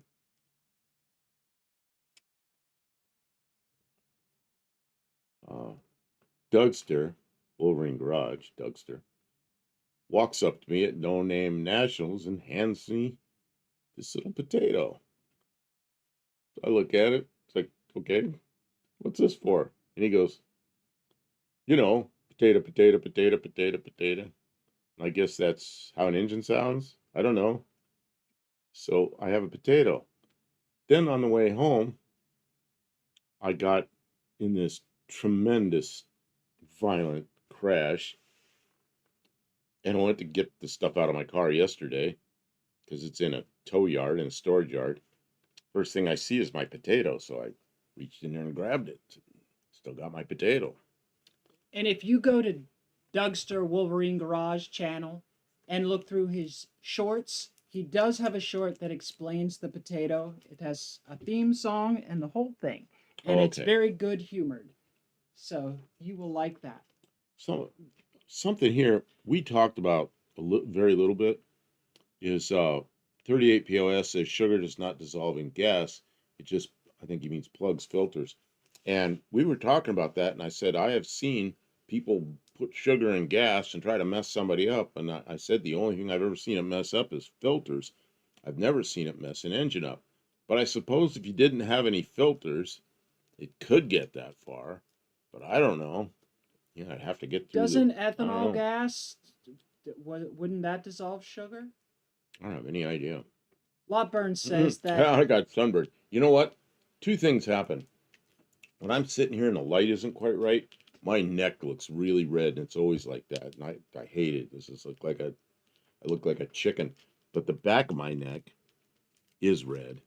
And then when I was up in that yard yesterday trying to get the stuff out of my car, that yard had two things in it. It had crash cars and it had mosquitoes. And they just attacked the back of my neck, and I couldn't do anything about it. I needed to get the stuff out of the car. So my neck is sunburned and mosquito bitten. But I didn't scratch them, so that probably went away. 39.37 thou is almost 1 millimeter. Oh, okay. So it's about a millimeter overbore. Oh, Kim, you know what I did tonight? I always take off my shoes before I come in here. And you didn't? My shoes are on, my feet are hurting. Well, You're go going to take have them to off. excuse me. I can take them off All here. right. I just need to bend over. People are going to wonder why I'm bending over. We missed a bunch of stuff. I'm sorry. Um, Seafoam will fix that right up. Uh, Oh, then I got a real tight pair of shoes. that is the rebuild plate on it, and it says 40 over and 20 and 10 under on the rebuild plate. But it looks like it's been a while since the rebuild, but it doesn't seem like too many miles. Although there's a lot of carbon, and it's very suspect. Like, why did it run so rich? Because there's not reason to believe. I don't know. Maybe once we pull the pistons out, the rings will tell a tale if that's oil burning or if that was a fuel system issue. Oops. Um, hopefully the valve guides didn't go bad. The valve guides were on there. Some of them were riding high, but that usually doesn't matter. Oh, valve guides. Well, we'll be taking it Of apart. course, We'll you don't find know. out. You don't know about valve guides till you get it apart. I don't know. That seems Have you ever put guides in something? no. You know what I did when I was in high school? That's 50 years ago. We used to knurl the guides and then ream them, and the valves fit fine. But talking to Shane and Dallas, they kind of laughed. They said, "Yeah, but that'll wear out in a hurry," which it may. But it used to seal up guides for a while anyway. So I don't know. We'll see what happens. I mean, it I mean, has it's not seals like on it, it's so not I like don't know. it's not like we have a lack of slant six heads around here. Yeah, but they might just be just as bad. It's there. It was not obvious if this reman was a short block or a long block, so that may have been the original head put back on a new block. So I don't know. And if it comes There's from more to be found. if it comes from a rebuilder, you know it's going to be a go mismatch, mix up whatever they could put together. No. You don't think so? Yeah, probably. And then Iceman says 230 cubic inches is 40 over 225. That's probably sounds about right. Well, cornstarch or something. Kim's guess involves all the new fuel stuff. Yeah, I don't know. Yeah, I think somebody put an engine in this, struggled with it, with the smoking and carbon. They didn't know what the problem was. Then they put a new carburetor on it, and then they gave up and pulled the engine out and put a V8 in it. I think that's what happened. They just didn't know what they were doing. Who knows? I don't really care. If we put it together right, it'll be fine. That's right. Clean it out, put it back together, and if we find anything else in the process, we'll document it and make it go. Oh, Guides. Well, we'll look into it. Um, Dean Stevenson says, "Holier than thou." That's what that encrypted thing that he wrote. But he's a little behind. So, Dean, you may be scrolled back on your red line at the bottom. You scroll it forward. I don't. You must know about that. Tim72 Demon asked, "Were the burgers still good at the track?" Oh my gosh! On was it Friday afternoon? We got a burger. Okay, wait a minute. I'm a diabetic. Not supposed to be eating bread. I asked her, I'm going to cheat. I said, can you just give me a cheeseburger? She was going up there. So she comes back with this napkin with mayonnaise on the napkin and meat and some bread. And I'm like, it's just big gooey mess. And I can see what it is. I'm not supposed to eat carbs. So I eat this messy thing up, mayo up to my elbows, you know. The next day I said to her, just get me a cheeseburger, normal one. And she did. And I ate it. And I ordered him a double cheeseburger. Which I don't know and why I you was did going to that. steal his bun so that he didn't eat it because his sugar is not supposed to But I ate involve it. that. But he ate it anyways. But he was mad at me. He didn't want a double. He just wanted a regular one. And I was like, well, I can eat the other one. But anyways, it was It was, fun. you know, the cheese is like epoxy, you know, it glues the whole burger thing together. So That it you does. cannot take it apart. I tried to take it apart and I'm like, I'm breaking the substrate, which is the bun and the meat, and the whatever the cheese is gluing it all together. So I just ate it and I thought, it's pretty good. Hot tank it, and that should do it, right? Well, I don't know if we're gonna do that. We'll clean it up with, I mean, carbon. All you got to do is put some carburetor cleaner or something in there and melt that, and then we'll hone it out and just clean it up, wire brush. I mean, we're going to pull. What do you call it? Oven cleaner, which is the same thing they put in a hot tank. Lye, soak it down with oven cleaner, pressure wash it off. You know, just do it to it. We're pretty much going to pull it all apart. And it doesn't seem like it has excessive wear on it, but we need to check to make sure there's no problem with the bottom end. Yes, once the cheeseburger is assembled, never again shall it separate. Yeah, it had really sticky cheese. Yeah, it's like one of those components that's epoxied together. You really can't take it back apart. And the cheese had already started to cure. So it's not coming apart. You know what else that makes me think of? Have you guys ever seen it? It's very interesting to watch as they make there's a guy who makes videos, he takes electrical components apart and then he like peels the silicone off and then shows you the all the printed Well, I don't know. circuitry. I've seen That's some fun. stuff like That's that. cool. It's not supposed to come apart, but he knows how to do it. I ordered a Western bacon cheeseburger, Carl's Jr. with no bun, so they put it in lettuce. That's how I eat burritos here. Burritos to me is a big, flat, crispy piece of lettuce folded in half with all the meat and cheese and stuff in it. And Kim knows that. She knows that's how I eat them. And yeah, that works. It's kind of messy, but yeah, a friend of mine, the friend that died, that's in Tucson. That's all he ever bought was Western bacon cheeseburgers. But he ate the whole thing the way it's supposed to be. But he always said, "You're crazy. Why don't you get the Western bacon cheeseburger?" I said, I don't know. I got one once. It was kind of messy, and I don't really want the bacon. I don't know. Let's do it in the sun, Buff. That will be the hot part. Oh yeah. You know, I had a hot tank for years, and I scooped the hot tank powder, whatever it is, in there. It's lye, you know. And then you heat it up to like 190 or 200 degrees, usually about 200 degrees. I mean, it just take all the crud off a radiator, take all the paint off it. So I use it for radiators. If I put something greasy in there, it'd take all the grease off, but then that really shortens the life of the hot tank solution.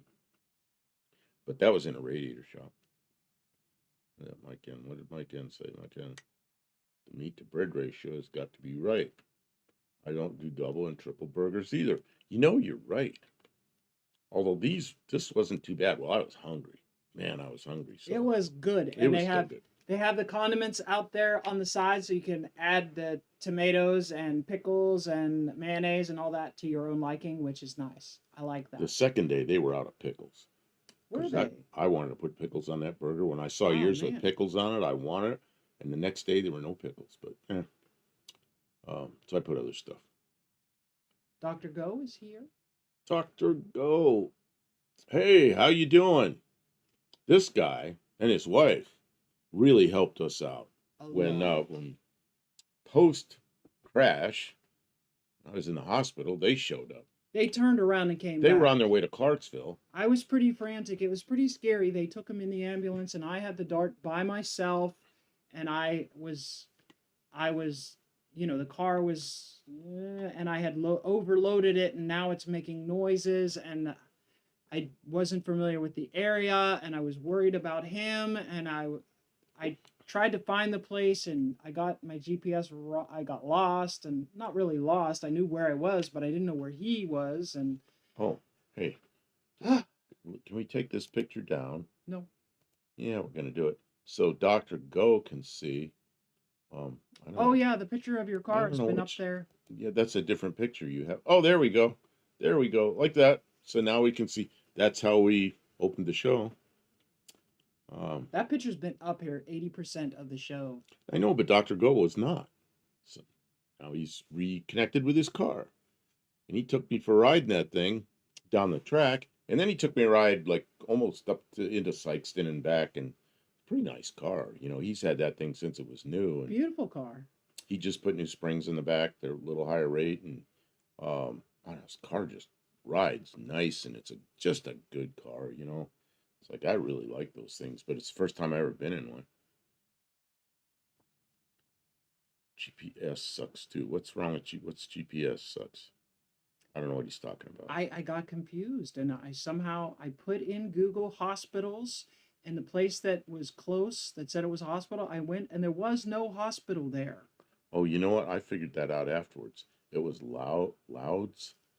Is that the name of it? I thought it was Lord's. Lord's. It was Lord's Hospital, and it was in Paducah, Kentucky. And there's about 4 or 5 of them. So of course the one she went to was a little office or something, and it's not a hospital. So she eventually found it.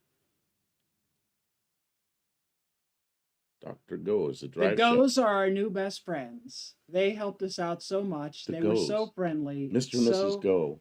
I mean, we were in a really bad spot, and they were there for emotional and moral support through a very difficult moment. So and I didn't know who else to call who was going to meet us in Paducah. There was other people on the road who I didn't know which direction they were going or how far they were, and didn't have people's, you know, I know all these people, but I don't have everybody's telephone number, and it's not easy to get a hold of people through YouTube or Facebook and stuff like that when you're on the road. So they were willing to come back, turn around and come back at more than an hour drive to help us. So Yeah, it was Paul great. Harrell. Yep. I'm Yeah, confused. Iceman. Thanks for coming in. Take care. Wow. I just look at this picture. I like it because we were there. That's right about where we were set up, and it's kind of hovering around there quite a bit, talking to a lot of people, and the new guy I didn't know next to us. I've got a lot of other good pictures on that blue drive. Okay, I gotta unplug this one then. This means we're gonna lose this one. I'm You're gonna have sorry. to put dinosaurs up or something. Oh, here come the dinosaurs. Welcome to the Dino Room, folks. Let's talk about how many horsepower my Slant 6 made. And even worn out, blowing smoke, my Slant 6 was able to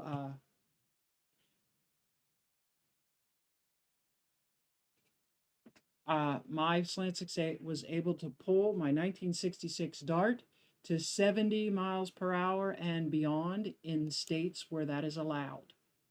And I think if we took it to Mexico, where you're allowed to go, or somewhere where there was unlimited speed, I think it would easily go 85 miles an hour. It was even though it's worn out, it goes really good. And it doesn't like wind out too badly with the 245 gear ratio. What ratio? I'm sorry, 345 gear ratio that came out of a Ford Ranger.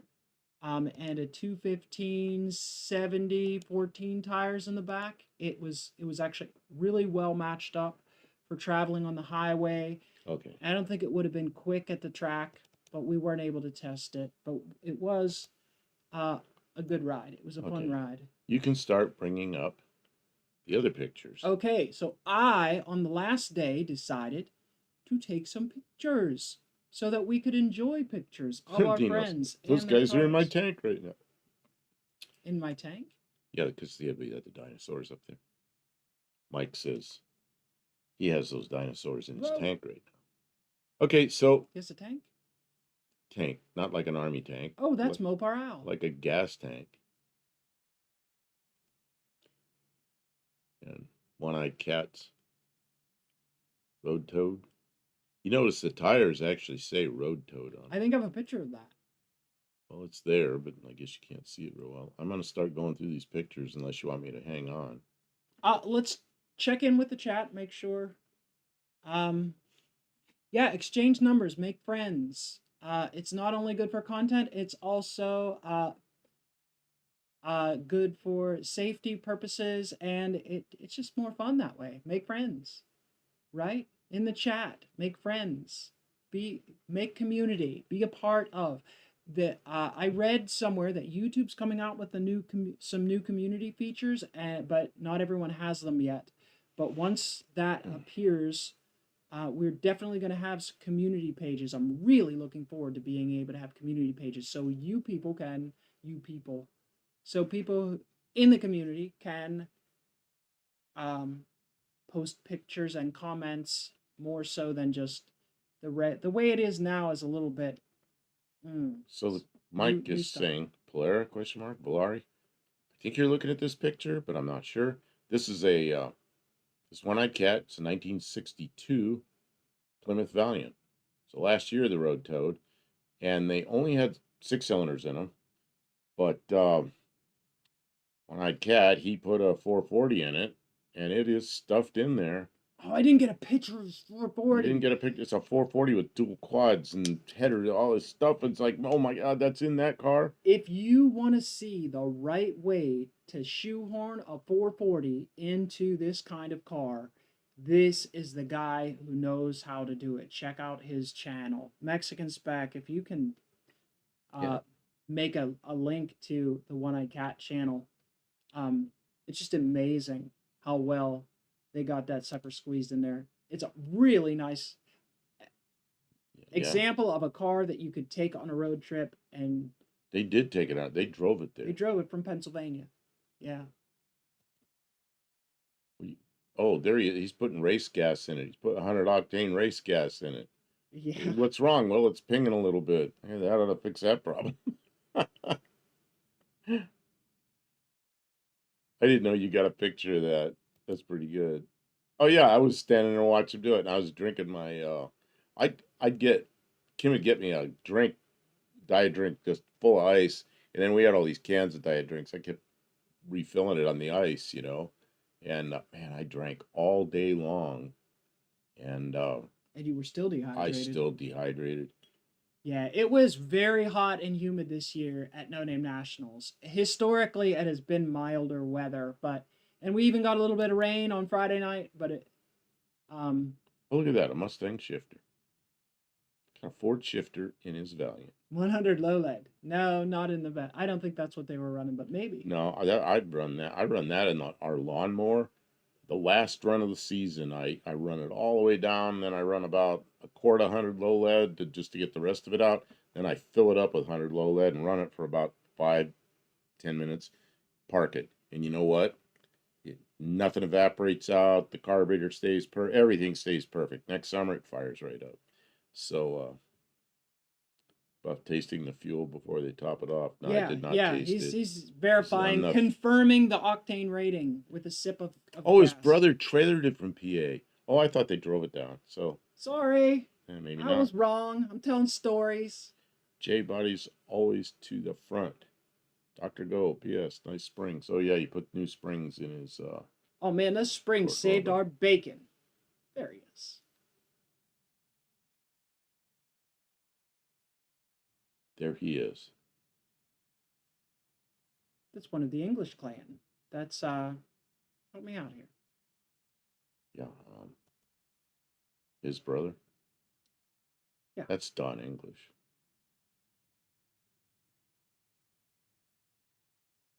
That Ford shifter is the most universal to use. I used to use those, man, back in the 70s. Those things, wherever you go out at junkyard and they're all over the place. I use those in my 56 Fords. Turbo Tom, thank you for filling in accurate details because we are just talking smack that we don't Pudding. really know. We can't remember. Yeah, Don English. That's their there's the fuel tank. cell. There's the fuel tank. I don't know what that's about. Well, I would say this is It the looks like feed they're line, distilling and I something would back say there. this cools it before it goes back into the tank. That's what I would guess. It's got to or that's a vent. Oh, I know what that is. That's a vent, and it's so that it doesn't splash overboard. It will, even if the car's upside down, it won't vent out onto the ground. It'll just get trapped in that trap. Shaquille, good evening here. I don't know what time it is there. How are you? Good to have you in the chat. Okay, Dr. Go. We cut him off on the short we were doing, or I cut him off, and I didn't mean to do that. And when he was explaining what the Sorry, springs were, I did. Yeah, you were wringing out that towel. The springs were heavy duty plus 1 inch, made in USA from Detroit Spring. Your stuff and my stuff, likely to put me over 500 more pounds between trunk and back seat. Man, we loaded your car up too with all our crap that we could get in there, plus an intake and exhaust manifold, cast iron ones from a slant, and didn't seem to affect your car too much. And it sure saved our bacon because we were able to drive the Dart all the way home with no tire scraping. Shaquille Shaka, welcome to the stream. Okay, What's up? We're talking about the event that we just came back from, No Name Nationals. Oh, This guy is yeah, there's a sticker. driving his bad grandpa. He gave us a sticker. Bad Grandpa is the name of his project. That is a 429, 429 Ford. I was standing there while he was fixing it. What happened was he lost a. Oh man, he told me the story, so I guess I can repeat it. He did lose the lower pulley. What happened was he was busy or something. He's, how it is when you're working, you get interrupted, and he put the lower pulley in, and he forgot to put the bolts in it. Ooh. And he goes, it's so gummed up and sticky and everything, the pulley stayed there. So on the run, the pulley popped off the vibration dampener, and of course the belt left and did something to the alternator. So you ended up having to put an alternator on it and and put the pulley back on. He had to get some bolts. So yeah, it's a 429 72 Torino, somewhere here. Yeah, there's the front of it. I love the front of 72 Torino. I had one too. I had a wagon that had a 429 in it. But there's this 429 in a cool car. Torino. Super friendly guy. I'm sorry I'm not shouting. That's Lars. Lars, I missed him. I don't know how I missed him. Yeah, it's a 72 model. 72 Ford Torino. With the, what do they call that roof? The Sport. Torino Sport, I think. The one that looks kind of almost fastbackish. And that car didn't have much in it. It was pretty light, It was a race car. Yeah, there it is. New alternator hanging there because he put that on while I was standing there. Yeah, there's another good picture. And I like those wheels on it. I think it looks good. It's kind of big fat wheels, Just looks right. That's Buck of Buck Does It. Buck Does It. And his car is a lot of fun.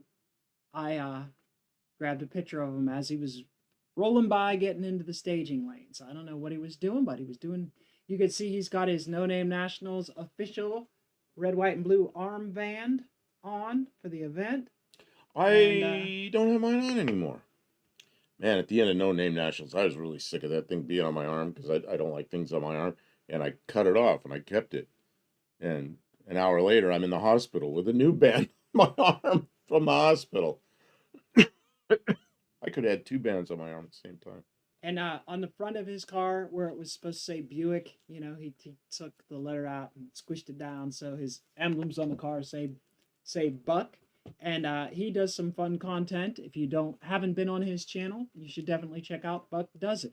Looks like Shaquille's taking off. Take care.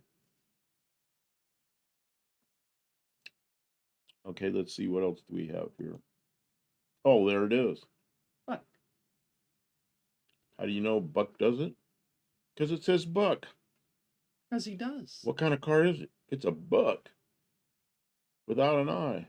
I don't know all the details of his car. I probably knew better last year, but there he is again. yeah. It's just Ready to have a good time. Made some 57. Clean passes. Got all the stickers. Nivlak's from last year. Nivlak couldn't make it this year. Don't know what happened, but he didn't make it. Or the two of them didn't make it. Yeah, Mike, for after his accident, for the sake of if you just saw the car in the accident, when I saw it happening before I talked to him, I was horrified. I thought something terrible and tragic had occurred, but really it was mostly mechanical stuff, and he is doing okay. But after a jarring event like that, and you're like have all that adrenaline, you don't know what's going on. We felt it was best to send him in the ambulance to the hospital. They did scans. They said, you're going to be really sore, but you're not going to die of internal injuries. So by the time I got there, my neck was bothering me I felt fine when I got out of the car, when you helped me out of the car, because I couldn't get out. Doors were held shut with cables, because I got between the cables of a cable barrier. But I could crawl out, but then I would end up on my head. So there was a woman that stopped. Many people stopped, all good people. She stopped, and said she was some kind of medical professional. I don't remember what. She and Kim grabbed me under the arms and just kind of dragged me out of the car, and my legs swung down like landing gear, and I was on the ground. Yeah, I rode an ambulance to the hospital. We've all heard too many stories of people who thought they were fine and then had internal bleeding or something like that. Luckily, that wasn't the case. His car was very instrumental in protecting him from severe harm in that incident. I was looking at cars this morning, and I got to looking at Mazda 6s, and there's things I don't like about them. The electronics, newer car, But as far as the structure goes, man, that thing held up so well. And I just rode through it. It was like a Disneyland ride, kind of violent, but it was, I just sat there and rode through it. It wasn't that bad. Well, there was no sudden impact. The cable rails, the biggest impact was got knocked down and tangled him up in the cable and just kind of slowed him down. The biggest impact was when the guy rammed me.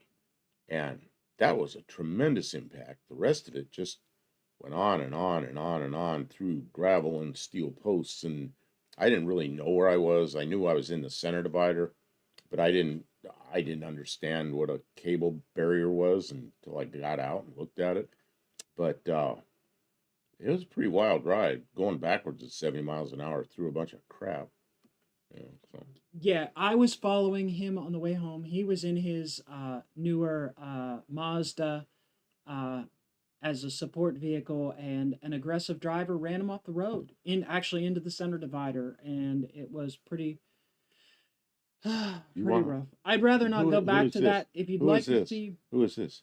This is Just Mopar Joe's camp. There's a couple pictures of Just Mopar Joe, so you could scroll through. Just Mopar Joe gave me... there is Miss Mopar Joe, and I believe his brother, and he gave me this bumper sticker that said, rather push a Mopar than drive a Ford. Just Mopar Joe is a very entertaining channel and a lot of fun, and he is such a good sport. I didn't bug him too much, though, because he gets a lot of interest from other people because he's pretty famous. Because he's just Well, Mopar Joe. we we've been over this wreck several times. We don't want to make won't want to make this about the wreck, but he says glad you're okay. What really came out of it was uh, neck was bothering me quite a bit.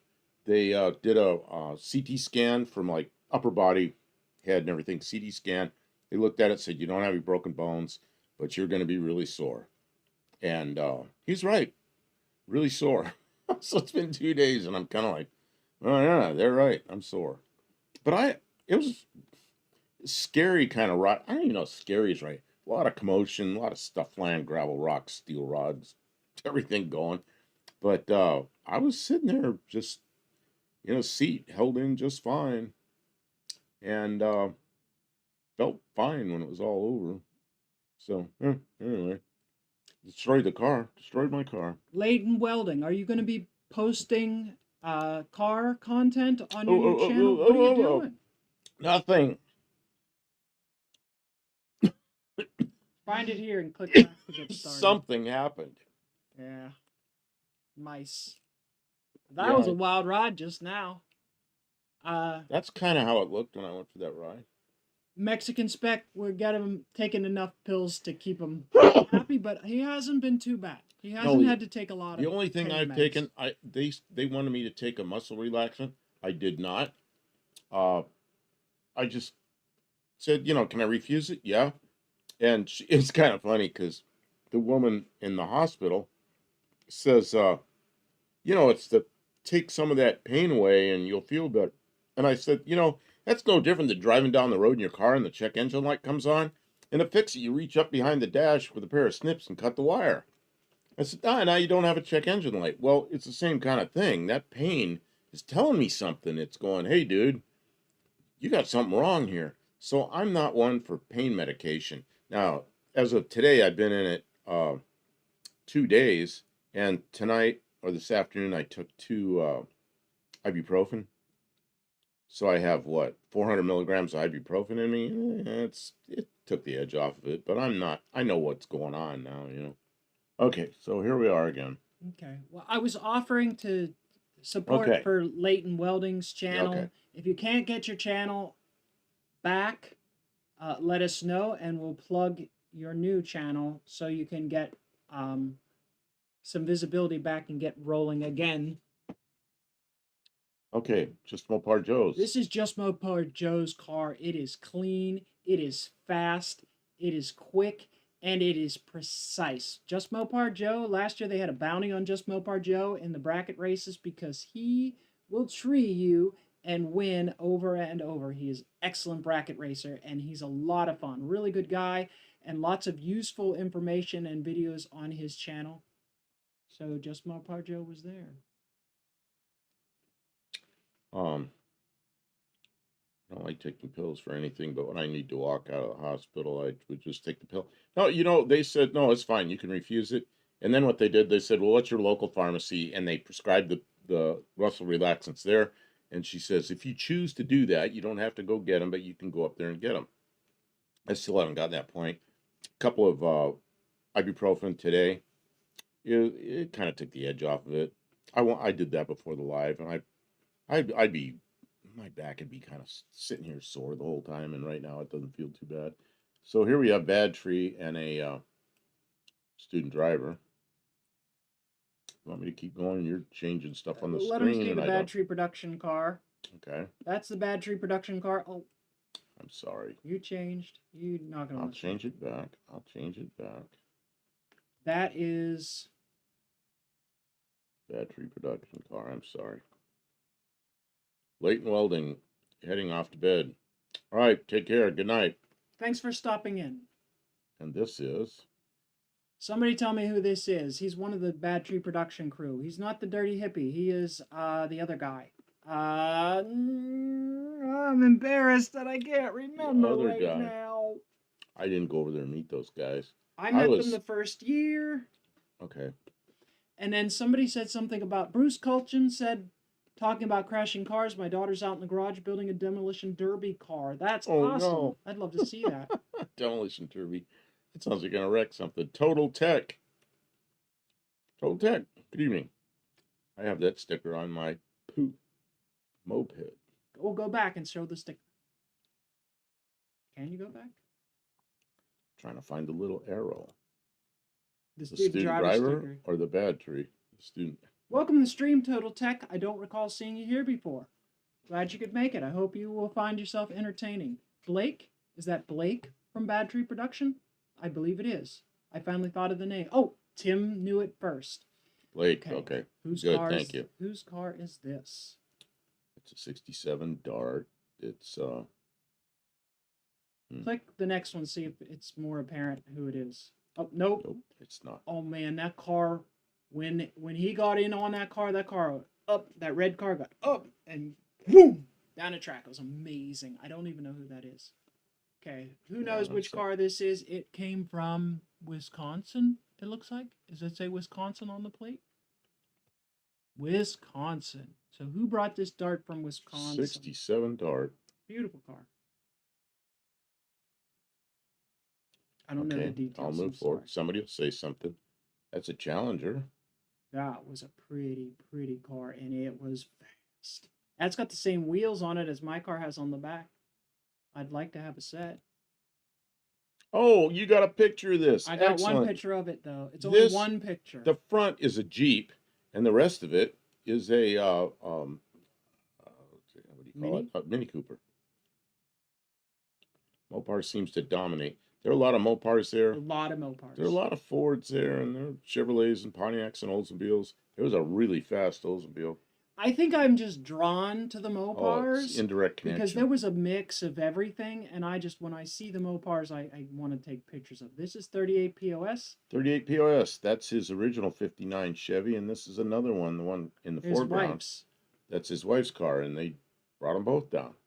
And he had the one in the copper-colored one, he had primered over that when he was a kid, and he took all the primer down, got it off, and that's the original paint. So that's a car he had like in high school or something. Oh, Pro Stars. And then before you move, behind 38 POS's cars, you can see the Green Goblin, which is Big Mike's Hoopy Barn. Big Mike gave me a sticker. I didn't get to put it on the Dart. I was hoping he would put it on. I could get a short with him, but Big Mike Hoopy Barn, check out his channel. He had the Green Goblin, and that car ran really good. It was a lot of fun to see him there. The motor in the Green Goblin was like beautiful, pristine. Oh, I did get a better picture of it. You do have a picture. Motor, and it was super cool, which I didn't get a picture of the motor, but the car is, I don't know what to say about it, but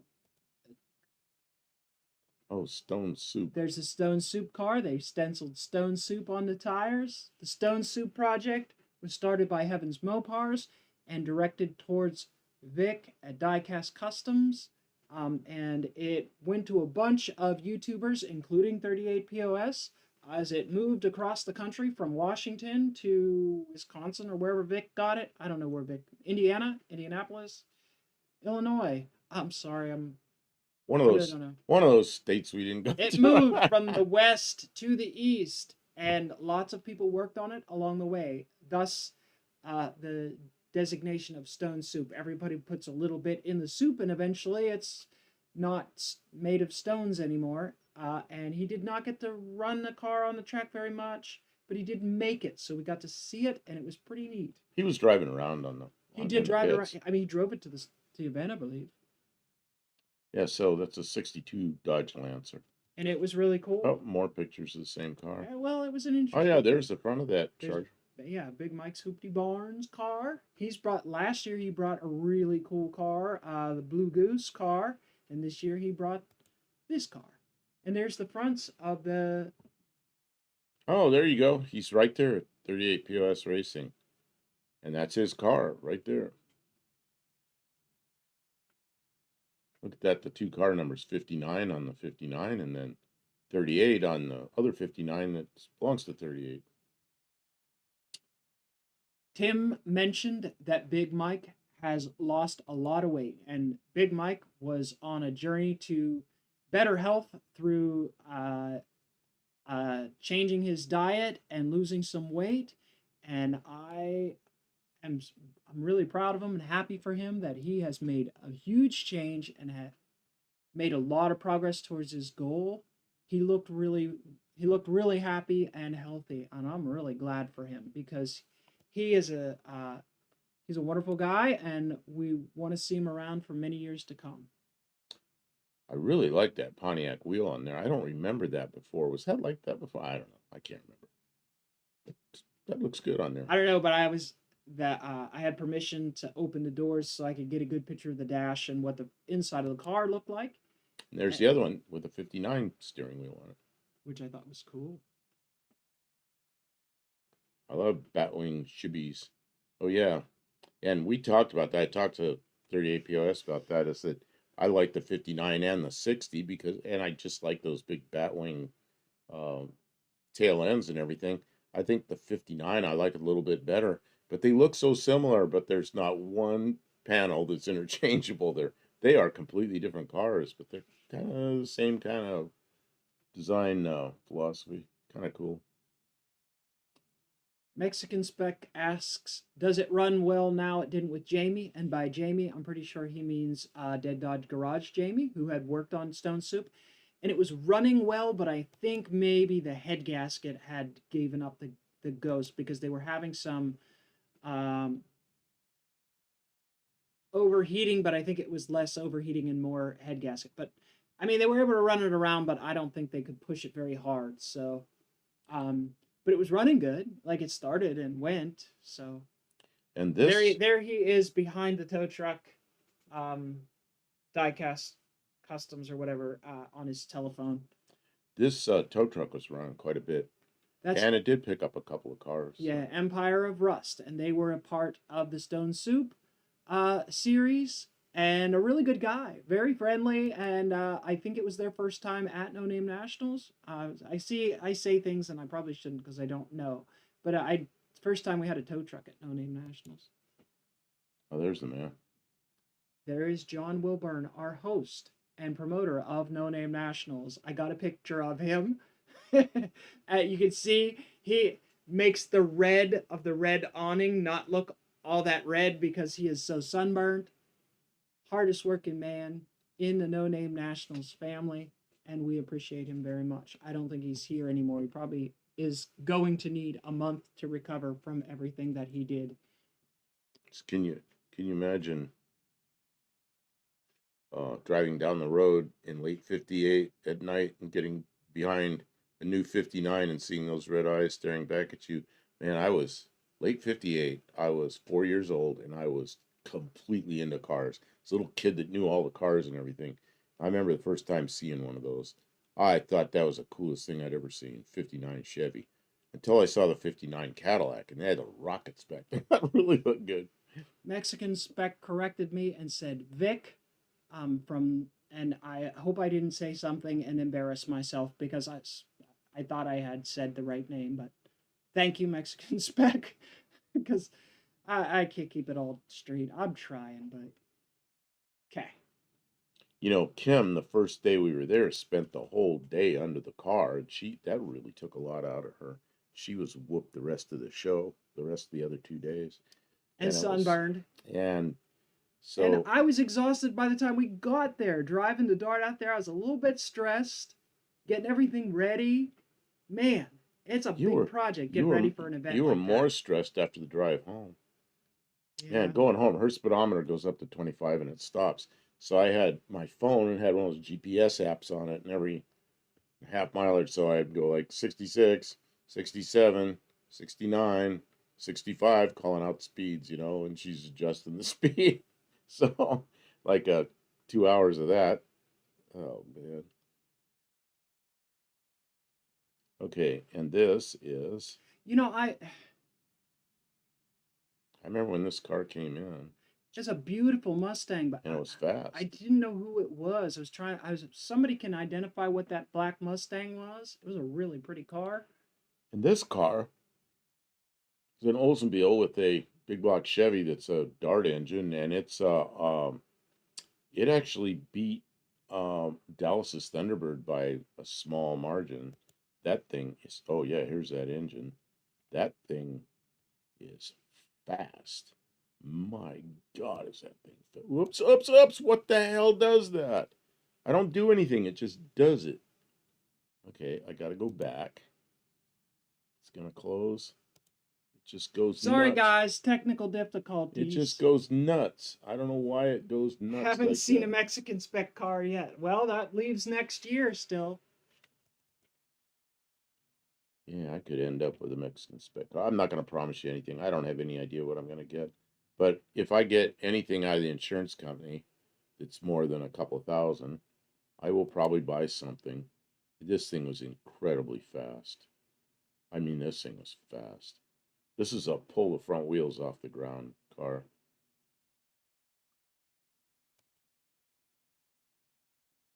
Yeah, look at that. Man,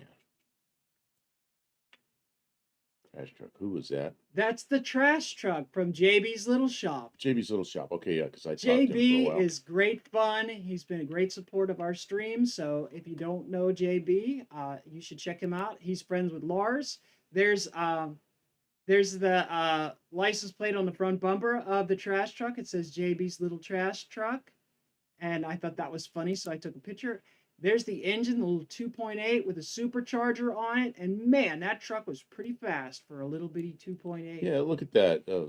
Carburetor sitting sideways on it and 2 point little tiny engine with a supercharger. It's amazing Neat thing. stuff. Neat stuff. Hey, I mean, he's really put some effort into it, and it shows. And a really good guy. Mexican Spec says I'm ready to take orders. You know, I I don't have any idea what insurance is going to do when I get to that point. Well, I'll be watching your website, of course. But when I get to that point, one of the cars, it's two cars, top of my list. Little Pinto van or wagon. It has to be super clean and running well, not some piece of junk. Or a Fairmont Futura coupe. You know, the one that looks like a T-bird, has the band over the top. You need to buy a And regular car, not that would another project. no, I don't want a project.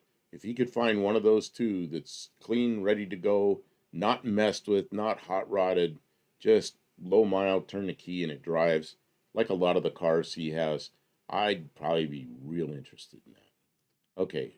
Watching those cars pull the wheels was really really impressive, exciting. Oh, there's a good, better a shot of the supercharger on that little bitty engine. He's got headers and all kinds of fun stuff on that little bitty truck. Trash truck. Throwaway stuff. Nobody wants any of that stuff. That's not Oh, Mexican performance. spec means from the no name uh, nationals. You didn't have any Futuras. Yeah, I don't like the box top Fairmonts. The Futura, it was a little lower top, and it was just, man, what? And you know what I really like about the Fairmonts?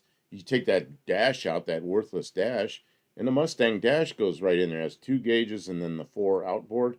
And what I used to do back in the day when stuff was available is get the police car package panel, because all those Mustangs, the Sperano went to 85 miles an hour, and the police one went to 140. So you just get a panel from a wrecked police car, put it in there, and hook it all up, and it's what a nice thing, you know. You got all the gauges and a fast speedometer. It's pretty nice. But those, oh, there you go. There's Ray. 38 POS. Ray, it was great talking to you and hanging out with you at the track. You were just fantastic. If you ever get to meet the man, you will be lucky. And she saved your lights.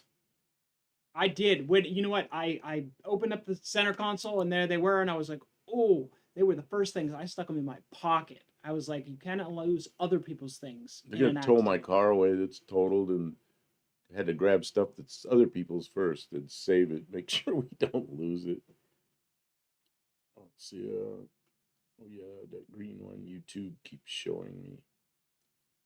Fairmont wagon with a V8 stick shift. Yeah, I wouldn't mind having another wagon. I had a '78 Fairmont wagon, 302 automatic, just a car, but it was a nice, clean car. It was a Southern California car. Okay, let's see here.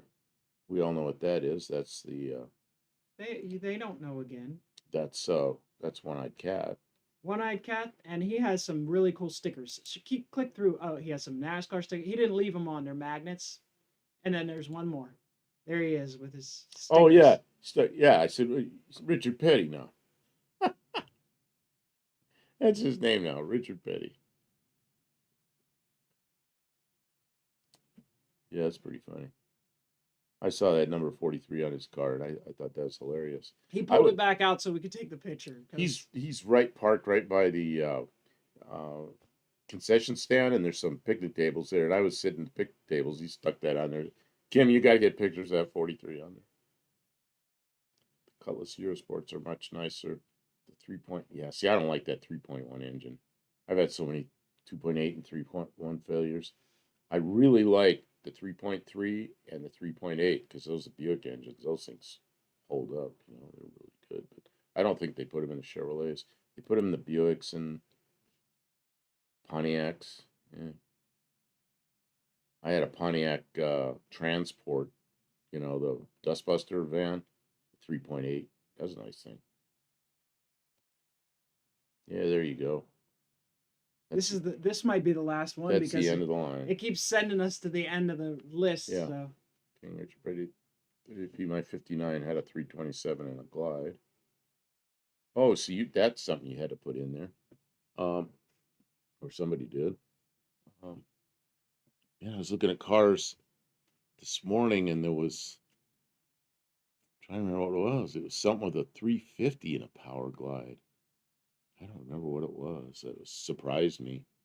And it appeared to be non-messed with car. It was a fairly low mile car. Uh, I don't know which engine. Iron Duke, I think. But it was an early celebrity, mid 80s maybe. Yeah, there's a front drive Iron Duke and rear drive Iron Duke. Of course, I was into the rear drive ones, but I've had the front drive ones too. I always wanted a Pontiac 6000 with an Iron Duke in it. And it just, they got caught in the whole cash for clunkers and they all disappeared. There might be one out there somewhere, but they're ancient now. They're not really a desirable car anymore. I mean, it used to be you go to a parts store and you get everything you need. Now you know what you're talking about. Pontiac 6000, 454 turbo 400, one of the 327 3-speed overdrive, and that's all good stuff, man. I remember the first year, 3 years ago or 2 years ago, the first annual No Name Nationals met 38 POS right away, and he opened the hood, and that 454 just fit in there perfect. And of course, they never had them originally, but that thing's just perfect, just like a nice car the way it should have been. Long days for checking out. Dr. Go, are you, I guess you're not in Clarksville anymore. I was going to call you, and every time I was going to call you, I fell asleep early, woke up in the middle of the night. Nope, wrong time. And then I slept in the morning. I'm starting to get caught up with my sleep after the incident. So, um, yeah, take care. You and Mrs. Go. And we're thank you very much for everything. And I mean, thank you for everything. You really came through for me, and I appreciate it. gonna have to talk to you again really soon. Yeah, we'll give a phone call or something. 73 was the last Power Glide. I'm trying to think of what it was. It may have been. I looked at some Camaros, and it may have been like an earlier Camaro. I don't remember what it was, but it had a Power Glide in it. Just surprised me. Left those Dustbusters. I had a dark teal 95 Silhouette, just like the one Travolta drove in Get Shorty. Sold it last year with my downsizing. Missed out. I was going to say 75. I had a 95 Pontiac Transport, and the 95 is the one that had the front end that was less of a dustbuster. It kind of looked like the front end from a Grand Prix with a 3.8. What a great car that was, except it was a repo. People that sold it to me, I bought it online. They didn't tell me the truth about a lot of stuff. There were seats missing out of it. Power window wouldn't work. And typical. Oh, and it just looked like a trash truck inside. So I drove it home and started working on it. And it was once I had all the issues fixed, it was a nice car. Drove it around for a while. Oh, Turbo Tom mentioned that he had the oldest car there, and we loved Turbo Tom's car. It was so great that he brought it, and everyone got to see it up close. I not thinking, did not take any photographs of his car. I have short videos of his car. You have videos of his car, but we don't have any photographs. So hopefully we can include it in our. Yeah, we didn't mean to leave anyone out. Honestly, it was the last day. I ran around and I got a bunch of pictures, but not of all the cars, not of the best cars, just of a bunch of cars on one end of the track. So I apologize if I didn't include part of it. It wasn't like a personal, like, it was just like some stuff I have video of, and sometimes some stuff I have pictures of on one of the cameras that I was carrying around. It's like crazy hectic trying to take it all in. So, but thank you, Turbo Tom. We Don, enjoyed you. We Danny really did. Boyd says Novas. You know, that's what it was. It was a 350 in Power Glide and a Nova. And it was a pretty clean car, but I don't know. You know, they wanted way too much money for it. Of course they did. Never answered It's the because you email I wanted it. sent you. Oh, that's somebody else. Like in the brown Nissan 280Z, it was a 260Z. Did say what part of Louisiana. They picked it up in Louisiana, had to get it licensed there because there was all kind of registration problems. And then he drove it home, and he's working on getting it licensed. But he lives in Missouri. No, he lives in Illinois. He lives on the Illinois side of St. Louis, Oh, okay. and he works. There's a big racetrack there that's got everything. It's drag racing and road racing and NASCAR and God, like big. What do they call those things? Smasher trucks and everything. They do. It's an automotive center, and he works there. That's his job, and so he's just got to get um, that 260Z licensed locally up there in what I say in Illinois, and it's just he hadn't done it yet. He hasn't had that car very long, but they had to license it in Louisiana because that's where the car was. Might have expected to catch you on a chat or something. I drove 72 Nova. My buddy had 307 Power Glide. We peel out. I had a 69 Nova with a 307 and a 350 turbo hydro 350. That was another one of those cars. I wish I had it today. I sent some pictures of trucks. Okay, that's her talking. Dr. Art's Hot Welcome to the Rod stream, Dr. Rehab. Art. Hey, how was the trip? We Well, had a good time. it was good until I got run off the road by some jerk, and It was eventful. went through I went for an e-ticket ride, um, backwards 70 miles an hour through or partway through anyway, In the Mazda. yeah, in my Mazda, What used through to be the what do they Mazda. call that thing? A cable barrier, and it was a But crazy wild he's ride. recovering well enough that we can do the live tonight. We're not gonna. We spent like probably the first hour of the stream telling all the details. So if you want to rewatch, Yeah, but basically the told the car whole is story. destroyed, but he's okay. He checked out. He doesn't have any broken bones, but he's gonna be really sore. We made it home. I got a CT scan because I had a bunch of neck pain, and they said, doctor says, I don't see any broken bones, but you're going to be sore, and he was right. Tim Yeah, asked, you can watch the whole thing earlier if you want to watch it, or call me on the phone. I'll tell you what happened. Tim asked, how was the burnout contest? The Oh, burnout contest. it We was a got rained out of the it was burnout. a rain out contest. But Well, then after we left, she and I, it's like we got in a shower with our clothes on and stood in the shower we for were half an hour. soaked. We were soaked isn't the word for it. And it was So so humid, and we were so sunburned. It was a long, long day. We were tired from walking around, and after getting wet, we decided to go back to the hotel. yep, So we didn't get to see it, but once it stopped raining, they blew off the track and still did the they burnouts. went out there with dryers and they did it. But I really thought it was rained out by the That time we were means you'll leaving. have to get the story and the video from other people because we don't have it.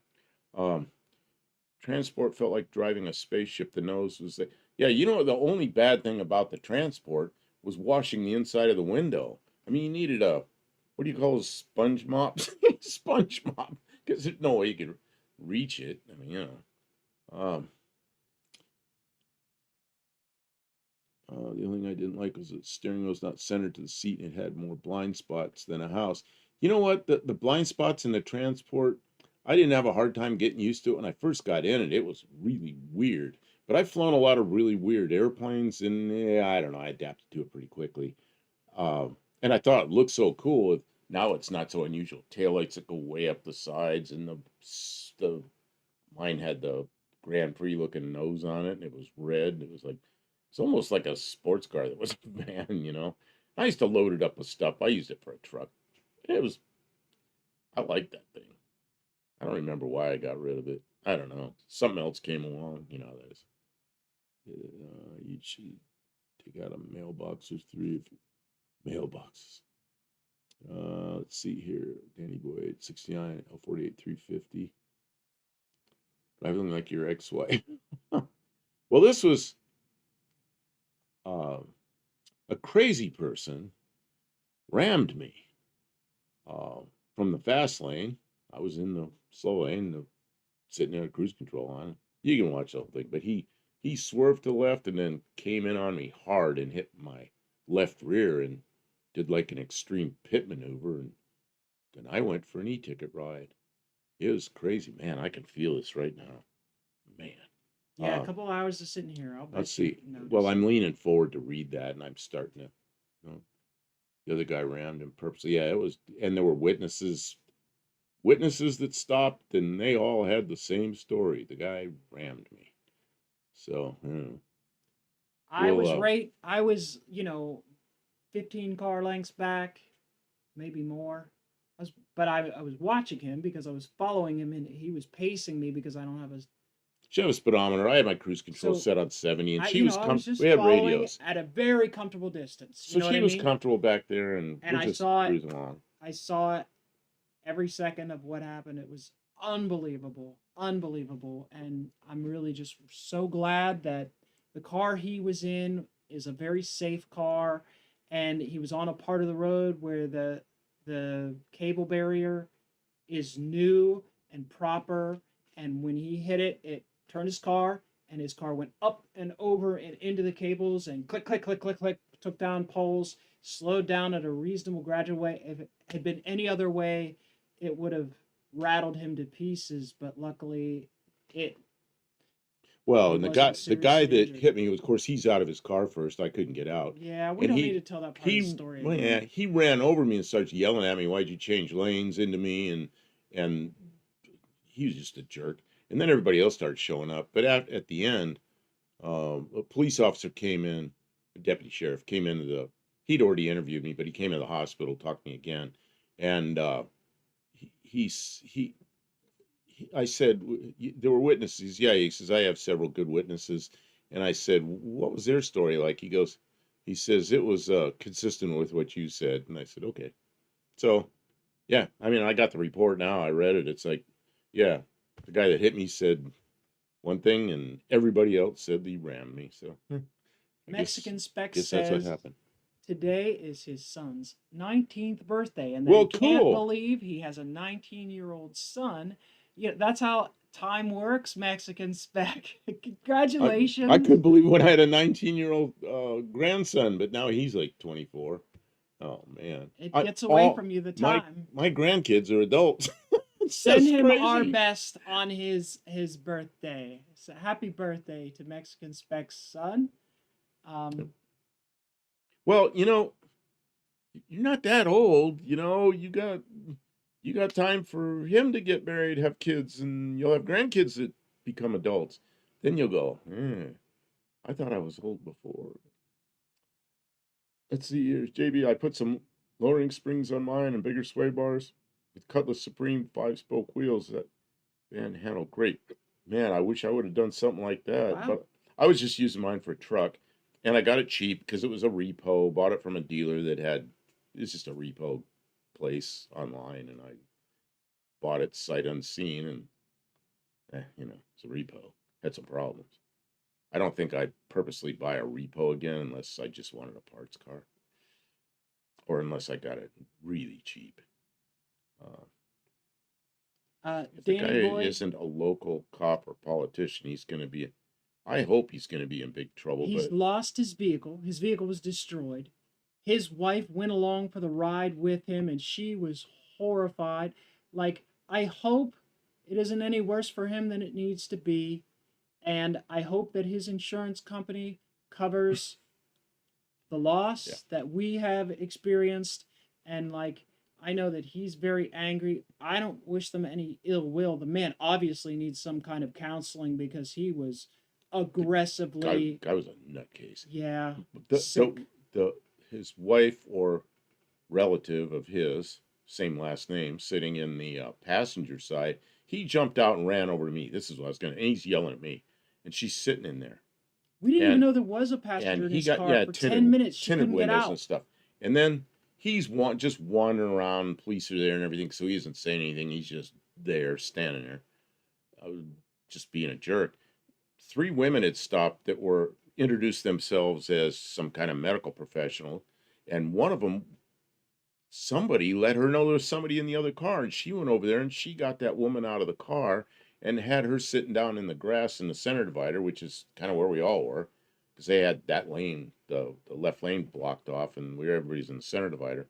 So that woman set the woman down that came out of the other car, and she was just crying and crying and crying, and that woman was kind of checking her over and see if she was okay, but her husband, or I think it was her husband, um, never even talked to her. He never went over to her, never talked to her. It's like he didn't even care. That was the impression I had. Kind of a strange guy. Uh, let's see. Uh, I was gonna put a Tim, thanks supercar for study. being here. He said Tim's it taking out. off. Okay, all right, take care. Uh, let's see here. I was going to put supercharged 3800, but never got around to it. Man, that would have been nice. Guy bought his restoring back to original. That's pretty cool. Uh, Buff has to push it through. Yeah, yeah, I'm gonna. You can believe He's already gotten the police I'm already. report and I'm already. It's like he's on it. I can't talk about it, but I'm. I mean, we've already talked about it a lot, But but I mean, I'm not going to talk on here about. I yeah, mean, the specifics of this is that. public. Um, where else was I gonna say? I saw something I wanted to. Oh, Mexican Spec says, Buff, he's in medical school. If he has a kid in the next 12 years, I would bring him. You know, people get married and have kids while they're in medical These school. things happen. You know, um, you don't want him to get married and have kids like when he's like 50 something, and maybe have his first kids younger than that. Uh, Yeah, when did lucky you kid. start having kids, Mexican Spec? Holy Oh, cow! he's Pot late. He's killing the late. He's pot late. calling the kettle black here. What's HBD? HBD. HBD. Kim, help me. High back. I don't know. Okay. Lucky kid to have all those cool cars around. Will you adopt me? Mexican Spec has a few cool cars around. He mostly brokers them, and he's really good at that. Things like this on the road kind of make me glad. My driving style's like all suspension mods and hypervigilance. You know, I really pulled forward and got out of his way, because he came up behind me. I was at 70. Cruise control set on 70. Worked perfectly. And he came up behind me going 20 to 30 miles an hour faster than me. I mean, he's flying. And then came up, got right on my tail. So he had a real nutcase. I drove for 29 hours and didn't see people driving like that. Stress levels are so high in the US. Crazy. The other thing on that People are same very road, stressed. earlier that same day, same road, is what? Charger, Challenger, something else. Boom, boom, boom, boom, by us easily 100 miles an hour. Yeah. And they were all tailgating each other. Yeah, they were out doing something. And they went flying by us, but they weren't ramming people. I mean, if you're doing that when everybody else is going 70 or 80, um, I'd say most of the traffic was probably moving 80-ish, and I was the speed limit 70. I had my cruise control on 70. She's in a 66 Dart. 70 was comfortable for her, and that's why we were doing that. Guy might have been under the influence. I should have asked this, There were multiple police officers there. They were aware of the situation, and I'm not sure what they did in there's terms of nothing. evaluation They of didn't. that. Oh, I don't know, but it wasn't in the report. They didn't. There was no blood alcohol. I could shoot. Mistake. We ain't raising your kids. Happy birthday. I didn't have the right relationship to have a kid. Yeah, that makes sense. I didn't have the right relationship to have a kid. Yes, So don't have children until you are in until you're the really right ready. relationship. Man, and I agree. you That's a know, good thing. you're a smart guy if you recognize that, and that's good. That's really good. Uh, I'm gonna send you a pic of a V8 forklift, Buff. Yeah, I'd like to see that.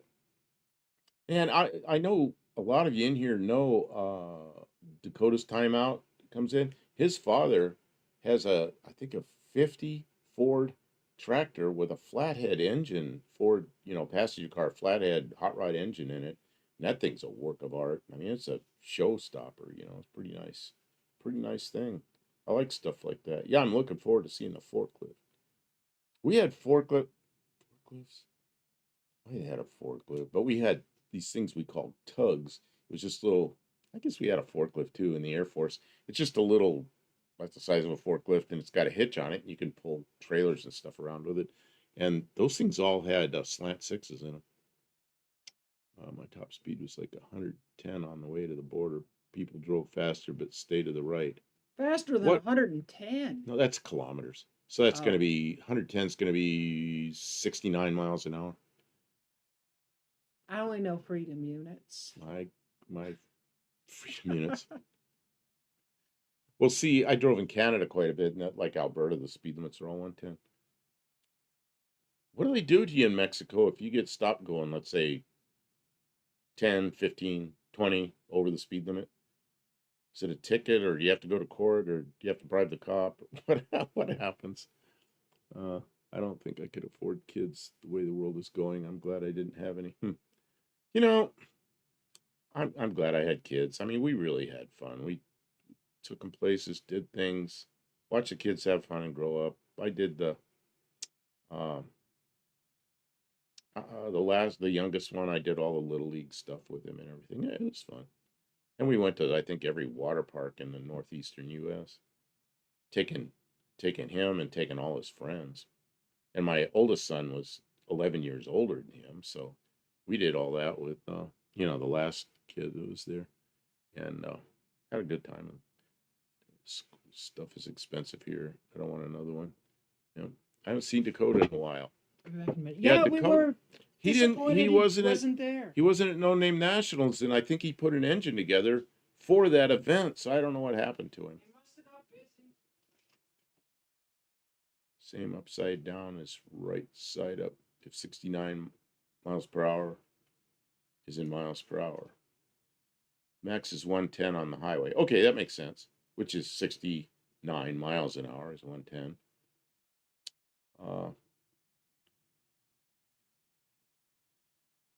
I stepmommed a while. We managed till we had to be in different states for health care. And pay the gringo fee if you get pulled over. 110 kilometers. Or as the military guys say, clicks. 110 clicks. If you get a speeding ticket, they take your driver's license. When you get home, you go to local highway patrol office and pay it and get it back. So are you allowed to drive home without your license or what? Okay, well that's kind of, you don't go to court, you just pay. Like in Smokey and the Bandit, when Frog asked the bandit, "Are we really going 110?" "We're going 110." Speedo shows 70, 110 kilometers. Danny boy. On the way to the border in 12 hours driving, I saw 3 National Guard cars, which is who patrols the highway now. Chance of getting a ticket here is almost nothing. Togo, how you doing? Yeah, you're late, but it's okay. We know you're late. You're always late because you're on your lunch break. And that's just when the lunch break is. Actually, I think you're 5 minutes earlier than usual. Uh, I can't. I don't worry about that. They assume I'm with DEA. They assume you're with DEA. That could be it could be bad Mexican spec. Yeah, Tavo, you're gonna have to go back. I don't. You're gonna have to. I'd like you to go back and watch the first half an hour, 45 minutes of this, because we went over Oh, the you're the gonna want to watch all of the it. crash I was in, and I explained it You're gonna all. hear about the crash And more than. and I explained it some more, but I don't want to make this whole live about the crash. So you go back and watch it, and it's probably interesting if you But care we about that. also went over some of the cars that were at the event We went over a lot of it. and the new engine that we're building for the Dart, or the engine that will be refreshing for the Dart that I have pulled apart, and some of that. So there's been a lot packed into less than 2 hours or less than 3 hours. Freight train going past, can't hear a thing. You Uh know, I oh. looked at Tavo sent me a address of where he was, or something close. I guess he sent me the address, and I looked on Google Maps, and there was a couple of little roads and railroad tracks, and just I would say call it desert. He lives in a remote place, so when the train goes by, that's the excitement for the day, I guess. Unless you make your own excitement.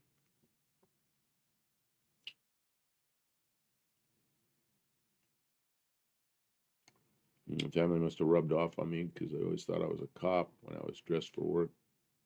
It was funny when cokeheads came up and confessed. I had a real good friend that was a cop, and we were both, I don't know, I was probably like 24, 25. He's 21. And we'd gone in a liquor store and we came out. And he's thin guy. We were dressed in our jeans and t-shirts, but he's a police officer. So we come out, and there's these two kids out there, look like they're about 16. They walk up, and he was kind of walking a little bit in front of me. And they come up to him and they go quietly, like, sir, sir. And they got money in their hand. They go, can you go in there and buy us? And they start telling him what kind of beer they want. He's just looking at them. So they get finished asking. He reaches in his pocket and pulls his badge out. Goes, I want you guys to leave here and never come back again. They're like, yes, sir, yes, sir. And they ran. They were so happy to get away. And then he laughed. And I said, that was us a couple of years ago. He goes, I know. That's why I just chased them away. He goes, they're not likely to do that again. Oh man, that was funny. But he wasn't gonna hook him up or anything. Just scare him. When I was 15, I made a conscious decision not to ever touch alcohol or drugs. That's in the 80s, and drugs were all over the place. Yeah, see, alcohol with me, I drink beer. Yeah, I still like beer. I just don't drink much of it. But I don't like being drunk. If I drink two beers, I don't like the way I feel. So, my beer drinking was probably kind of self-imposed limit. And then recently, ask Kim how many beers she's seen me drink. We've been together 2 years. Um, how many I beers do you see me drink? couple dozen all put together over a couple of years. You think it's been that Never many? more than two at once that I can Oh, remember. I don't think it's Maybe even at been your 2 months. I think well, at your kid's house, it's the and non-alcoholic beers that you see me drink two see, of. I don't even know how to distinguish between the two, but I just know there's only been like one time where I was like, I'll drive, have another beer. Like you're like, well, if I have another one, I can't drive. I'm like, well, I'll drive. So like, I think you had two the one night. At Matt's house. Yeah, but it's Well, like and she hardly says ever. I can't drink with one beer. I won't drink after You're one beer allowed. until, like, we'll go over there and have a beer. I don't anymore because it really affects my blood sugar. I'll take a shot glass and pour a little beer in it to taste whatever it is he's drinking because he's like into all these craft beers. But if I drink one beer right when I get there, let's say at 5 o'clock in the afternoon, we're leaving at 11, and we've had a meal. It's like probably not drunk, but No, I still would. I'd rather she drive. one And night I remember you came home and you seemed a little tipsy. It's a one time in 2 years. oh, I doubt it. You I seemed wasn't a driving. no, no, no, no. I'm Oh, sure you were I driving. wasn't Okay. trying to accuse you, Okay. but I'm just saying there was one night. I think you might have not even gone anywhere. I think I came back and you had been drinking some of that absinthe. Oh, that's possible. I had a bottle of absinthe and I poured some in my Diet Coke. It took you a year and a half to finish Yeah, it. I had a little bottle of absinthe that took me Yeah. a year and a half to But you finish it. don't have to justify it. You're No, allowed to have a drink. it's You're just an adult. it's just I don't like feeling drunk. but I kind of like the taste of that absinthe in the Coke, and I had some, you know. So I just don't like being. Once I'm like a little bit tipsy, I'm not. I'm not in control. You know, I don't like that. I don't know. I just I don't do like not that. advocate excess, illegal substances, or underage use of anything that is age determinate. You And know, like, like keep it legal, but then if you're an adult, do what you like. and Do not drink and drive. my son God, drinks. it's dangerous enough to drive when you're My, sober. my son drinks a lot more than I do. Right? He has a couple of beers, but have you ever seen him drunk? Nope. He'll have a beer, and later in the evening he'll have a beer, and that's kind of it. You know. I don't know. He's professional. You know. He can't be drunk. You know. Sometimes diabetics have something hit really hard in ways it's hard to predict. Yeah, well, that alcohol has, That's you know, one of the reasons why he can't drink beer is because it has a lot of sugars in it. with carbs. Though Yeah. it was Colleen Tebow, the first year at No Name Nationals. She handed me a Was it Bud Light Zero? Bud Light Zero, and it looks like a beer, you know. And she says it's non-alcoholic, and I looked at it and everything. Carbs were fairly low on it, and I drank one. Man, that's good. So we got home. I bought Bud Light Zero. Went through that six pack and bought another six pack, and here we are 2 years later. There's still one, one beer, one Bud Light Zero in the refrigerator. I should pull that out and drink it. Mexican Mm. spec, that is the most valid reason I have ever heard anyone give for modifying their like age on their ID was so that you could get into the pick apart to get parts for his cars. That's perfect. Yes, I advocate for that.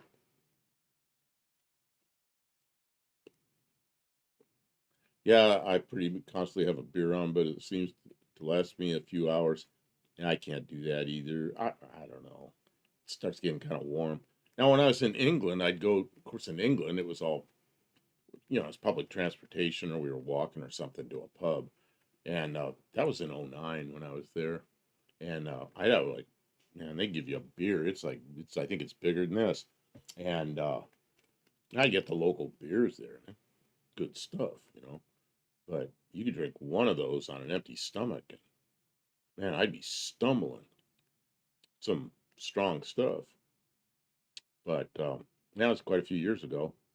I wasn't driving. I just go back to the hotel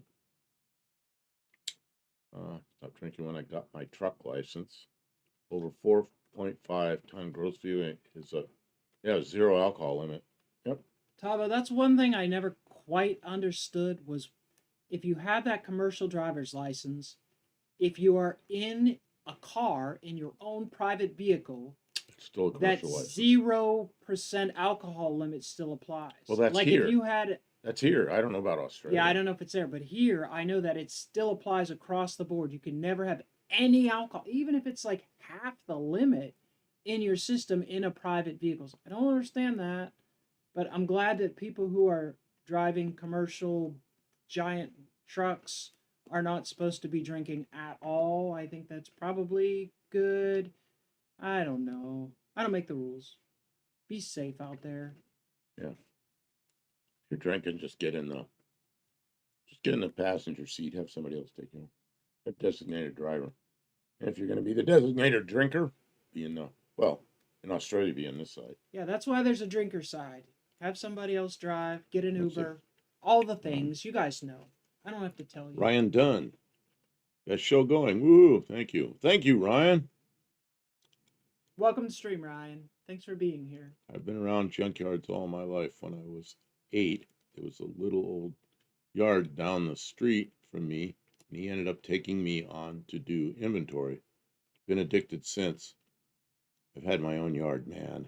We Right almost now, have we're we have a getting close. junkyard, but it's not real. Yeah, She getting just bought close. she bought a lot of junk and it's around. There's a lot of stuff that's getting tucked into tree rows down there. Try to keep it out of sight, out of mind from the neighbors. I have a skinny Irish chick metabolism. I can put away a surprising lot before the chalks get yanked out. I don't know. Careful, the Irish have other and then metabolism the other thing, problems. the more you drink, the more you think you're okay. I think people. I mean, I had a law enforcement job, like over 40 years ago, and people stand there and they think they're fine, and they're not even close to fine. Down here, it's vehicle you're driving. Oh, okay. 0.05 in cars. Yeah, here it's 0.08. When I got my license, it was 1.0 in some states and 1.5 in other states. That's crazy. That was in 1970. You're all okay. I had to park it halfway back tonight to go to bed early. So good night, all. Okay, good Thank night. you so much for being here. Okay, We hope Rick. to see you again soon. Take care. Maybe collaborate on some content someday in Well, the future. and she did save your lights, so we got them. Yeah, we're gonna take a look at them as I time got allows now. I got to draw them in CAD, and yet my time since No Name, my time was just all Well, there'll used be up. some cold and rainy days coming into the fall, so there'll be a moment when we can't really work on something else, and I'll say, "Go grab those lights," and he'll enjoy that. I know he will. So Wow, pick apart. You're supposed to be 18. Huh. Yeah, that shows my age was older than that, 1970, 71, 72. I'd go for in safety junkyards, reasons, I would and think and we just went they in. don't You want some kid getting crushed under some car being Yeah. stupid. Oh, I know why. We go in and we get carburetors, 2-barrel carburetors. We had these 3.2 intakes, and we get Stromberg 97s, and we walk through and have them in a cardboard box. And the guy would look in there, oh, 3 carburetors. It'll be $6, and you hand him $6 bills, and off you go. And he was happy. We were happy. That was the day, man. It was stolen when new, stripped and burned. I got to it in inventory. It's left. It's half burned, not much left. What was this? This was JB. Go The up full to circle. Yeah, I am. Towards again, sadly, I haven't found anything in that little yard of my youth. It was back in the real 70 Hemi Challenger. Yeah. Yeah, buried in the yard. I was 16 in 1970. And you can imagine what the yards looked like. They were all 40s, 50s cars, a few 60s cars. Not many 60 cars in there yet. And so, we had a Y block Fords with tri power, and we were out there looking for, we get the manifold, then you got to go get 3 Stromberg 97s and put them on there, or Holly, what are they called? Holly 94s. Put them on, and, you go buy the rebuild kits for $1.50 each or something. And man, you have a going tri power set up. It's pretty cool. Buy 3 of those little air cleaners that go on. Oh, man. And then if it didn't work right, you blocked off the outer 2 and you just ran on the 2-barrel. You can believe we even did that. See, open hood, it looks cool. Something interesting anyway coming in. People save all the old cars now except for the impounded cars that get sold to the pick apart yards. Yeah, and once they're in the pick apart, you can't take them out because they've junked the titles immediately when they get there. But those lights were not my first concern when I heard you had troubles. You know what? When Kim was the one going through the car and she saw him there, it's same thing as me. It's like the stuff that isn't ours that is lent to us. That's the first thing we're gonna get out of there.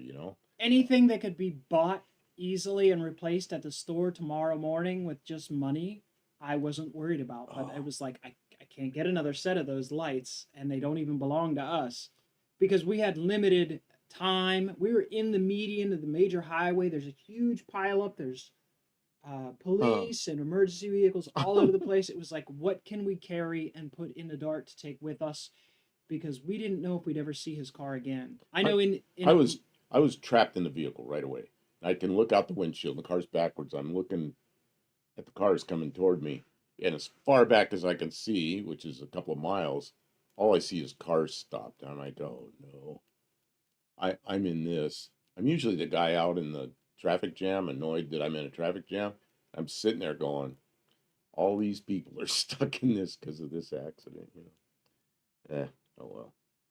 all of the I know up in Pittsburgh before the cold bad weather set in, that's when they would do the $15 all you can carry, and then it would Really? crush a bunch of stuff before winter because they knew they were going to get a bunch of wrecked cars throughout the winter. So everything that was like not brand new on the lot, stuff that had sat there all summer, they just wanted to get the rest stripped off of it and send it to the crusher before it sat over the winter because they weren't going to make any money over the winter. So it was, yeah, seasonality was big up there. He says, JB says, 69 Firebirds, solid cars, and they got junked. It's like, yeah. And in California, once they run the junk slip through, you can never put that thing back on the No, road again. can't retitle it. It's a dead car. Let's go on to one of the nice. Crazy part about our drunk driving laws is to drive a truck even empty with 5-ton gross limit, you have to blow 00. But I can load my van to 3.5 tons, tow 3 tons, considered safe at 045. Yeah, it's kind of weird the way that stuff That's because happens. politicians design the laws and they don't know what's going on. My friend and I flattened a seat back, carried out like a stretcher full of MG and Duster parts. They were like, "That's legit." Nice. All the stuff about the different. I lost my train of thought here on the blood alcohol. Yeah, I don't know. Oh, yeah, here I think for trucks it's like 02, but most companies, if you if you're anything but 0, you're in trouble. Of course, the other thing is you eat an apple that's starting to go bad, you can show like 0.01 or 0.005 or something.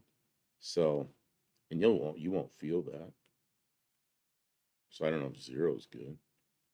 Got to watch what you eat. LKQ in Alabama. I don't know what LKQ is. It must be one of their pick apart systems. Alabama got a 74 speed.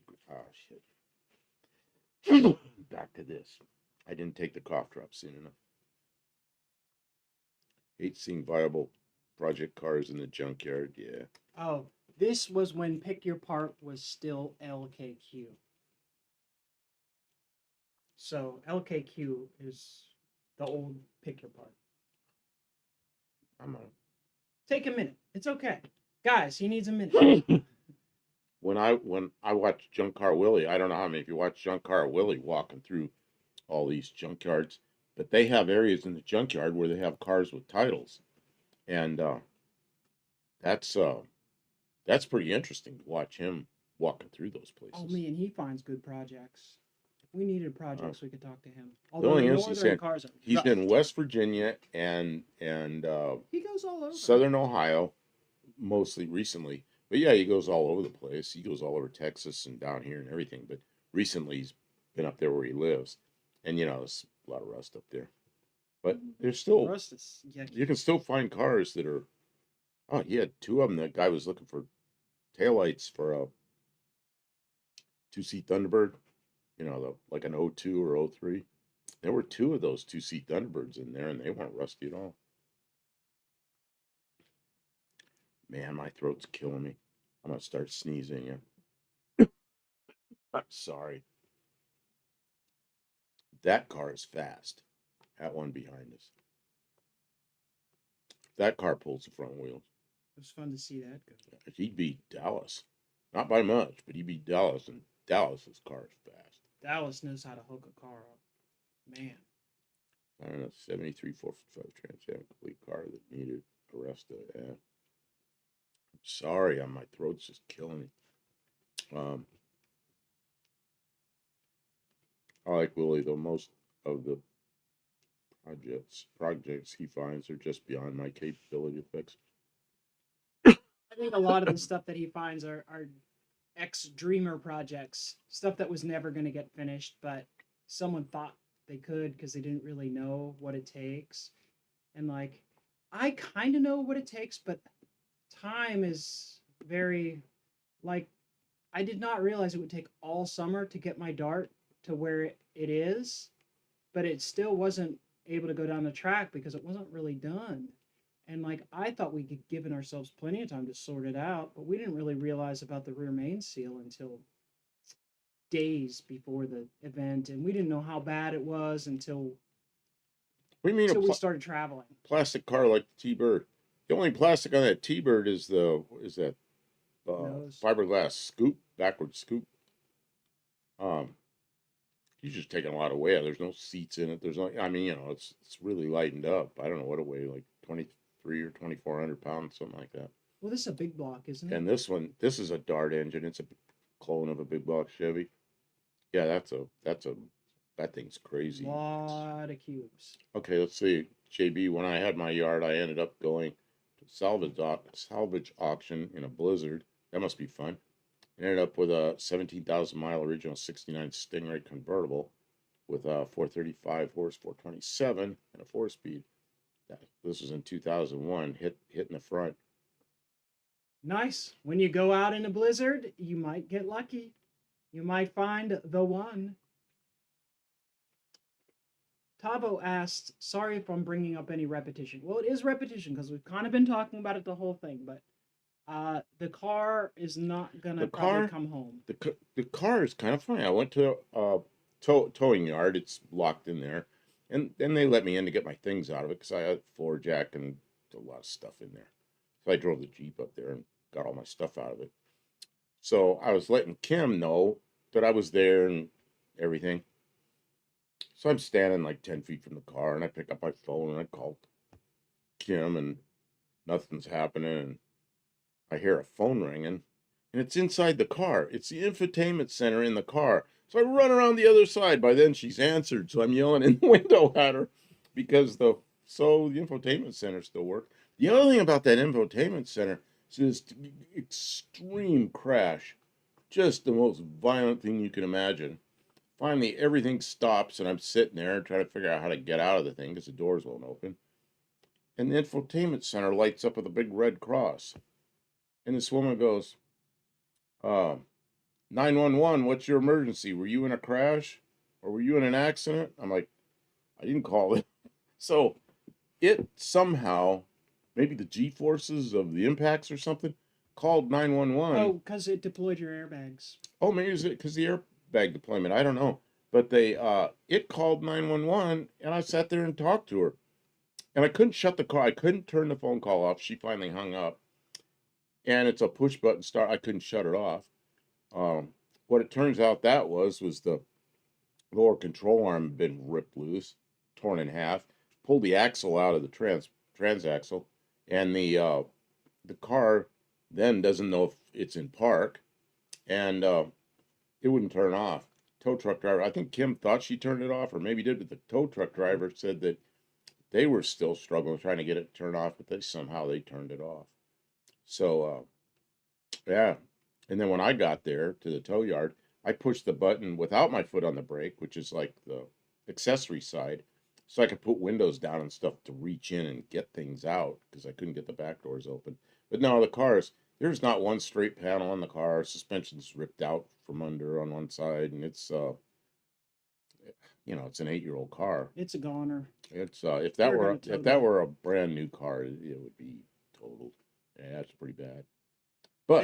But its general shape is all there, and nothing penetrated the passenger compartment. Yeah, it protected them really Pretty good. well. Pretty good stuff.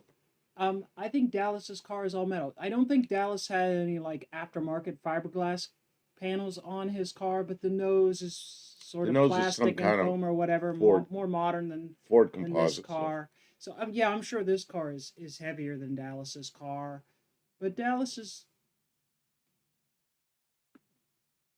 I don't know. I'm sorry, I lost my train of thought. You lost your train of thought. Yeah. Z car was a police auction, unknown quantity. I got that for $250, knowing where I could sell it. I could sell it on if it were disaster. I'm not sure what all that means. Or bag. Okay, and then she says, sorry about my typos. Okay, so I'm kind of mixed up what you wrote. My collection from the yard had a rolled over GMC Cycle, and those things were fast. 60 Impala that originally had a 348, but someone put a 409 in it. Oh man, I like those engines. uh, mostly just because they look cool, and they did work well. 70 GTO, 88 Fiero, Formula, and more. Man, I saw some Fieros for sale, but I shouldn't think about that. Um, I would have hated to gone through that crash in a Fiero. That would be scary. Uh, that's the one thing I really like about that Mazda 6. After going through a crazy ride through all that crap, and I mean, this went way down the interstate, going 70 miles an hour and not applying the brakes and just getting stopped by cables and, riding between the cables and the drag from hitting gravel and things. Um, it was it's amazing how well the car did. What did Dallas drive? Dallas has an 88, 89, 88 Thunderbird. It's pretty much gutted out. Nice looking body. Got a clear engine in it. Windsor with Cleveland heads, one of those things. And it's what cubic inches? Four. I don't remember what the cubic is. 408 or something. And it is. It's a car that pulls the wheels off the ground pretty easily, and it's fast. He got the fat. He last year he had the fastest car. Turned the fastest time at No Name Nationals. This year that Oldsmobile beat him. Never been in a Copart. Neither have I. I belonged to Copart for a while and just never went. Sold off my collection when I sold the yard, moved to Texas. Also sold my 74 Super Duty 455 Trans Am. I got in Oregon from the original owner. Back to Ohio. Tavo, thanks for the update. I obviously missed it earlier. Sad for the loss of the family member. Sad for the loss of the family. Oh, that would be the car. Yeah, cars are family. Yeah, I think yesterday when I went up that uh, tow truck yard, I think I saw my car for the last time. Kind of sad. I bought that thing new and took care of it. Maybe it had some dents and shit in it from tree branches hitting it, but mechanically it was very reliable. Some of the electronics I didn't like because the cruise control was a pain in the ass, but you could make it work. But as far as getting in there and starting and driving it, yeah, good car, and obviously solid, safe body to be riding in. So you have to look for the good ones among all the new crap. You're whispering. Okay, I'm getting there. I gotta lean forward. So you have to look for all the good ones among all the new. You have to look for the good ones among all the new crap. Before it was all good. It does teach you the cars you never want to drive by the way they look after an accident. Yep. Yeah, it sure did. It protected me. Did a good job. It did. I'm impressed and proud of the Mazda for the way that because that accident looked horrible. It was like She watched me fly through the air backwards. I was in shock. I thought, oh my god, I just watched him be killed. I really did thought that you were killed because you were going 70 miles an hour and you hit the center barrier and got spun around. I saw you go up in the air when you went over, and there was dust and just I was. I'm glad you weren't inside, but I wish you would have seen the view from in there. Oh my well, lord! the side you would have been on protected you. The side you would have been on was the side where the airbags went off. The airbags went off, but nobody was over there. And oh god, I had a 5-gallon can full of gas sitting on the floor on the passenger side. And after all the commotion, I looked over there and that can of gas was on its side. So I tipped it right side up, but I'd closed the lid and everything. No gas spilled out of it, but I was happy to see that. I want to mention that JB has been telling us about his collection.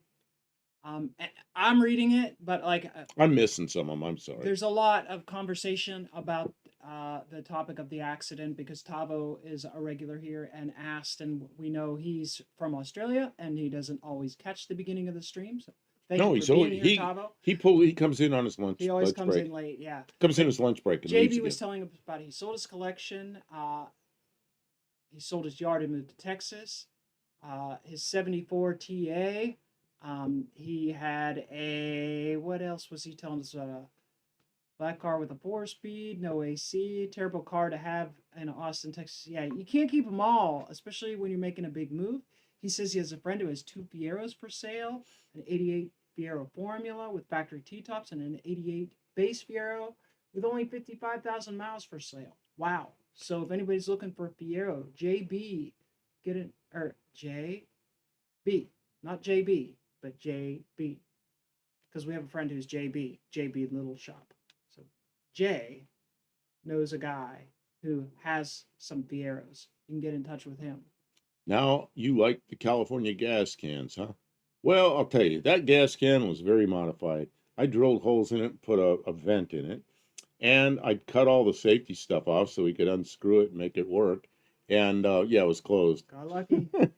the the old cans that had the screw top with a little seal in there, those never leaked either. I tipped those things over in airplanes and everything, but I don't know if I'd like them relying on their stuff. And the thing with the California gas cans, when you try to use them the way they were designed, oh, what happened after I got here?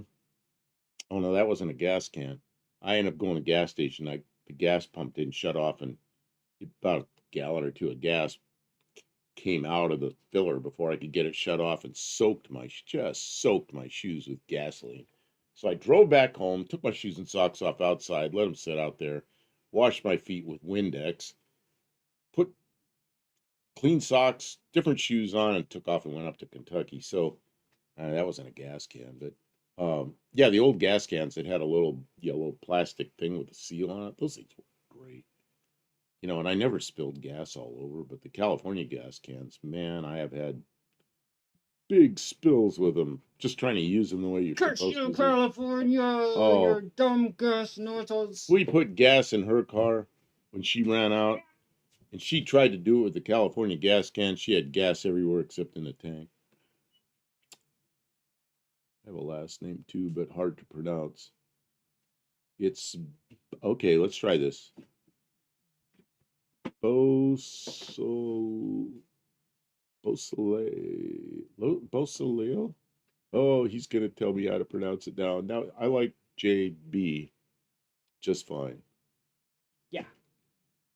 Not to be confused with JB. I know a girl. I know his name. Solil. How do you pronounce it? Solil. Can you pronounce that? Or those auto spilling can auto spilling. Yeah, that's it. Can spigots are a nightmare for the arthritic. I retrofit them. New seals, old funnels. Yep, we got a big bendable steel funnel. Might be stainless, and that's what Kim finally did after spilling gas all over the ground and all over her and all over me, because my whole pant leg got drenched with gas. Is she stuck the funnel in the tank? I held the funnel. She took the top. Spigot off. She took the spigot off and just poured it in, and we did a video on that. Didn't spill a drop. She did a video. You did a video on that? It was in a video about the Dart not too long ago. Yeah, I don't remember which channel it was on, hers or mine. Punky Brewster. I do kind of. I remember there was a show called Punky Brewster, but I don't really remember. Was that a dog? No. Who was the dog? Oh no, that was like Spuds McKenzie. Ah, yes. That is not at all the same thing. Okay, well I remember Spuds McKenzie. Wasn't Punky Brewster a cartoon? I don't know. It was a punky girl, and it was like the 80s, so she was wearing like 80s like pastel punk. Beausoleil. That makes sense. So he is J. Beausoleil. Okay, but JB is easier. I'll remember JB. I won't remember Beausoleil. Can you remember the Punky Brewster? The other one was what? Spuds McKenzie. And then I had a friend that had a dog, and he called him. He had a name that sounded just like that, but it wasn't. I like the Taco Bell dog better than Spuds McKenzie. It was I don't remember. I'll think of it.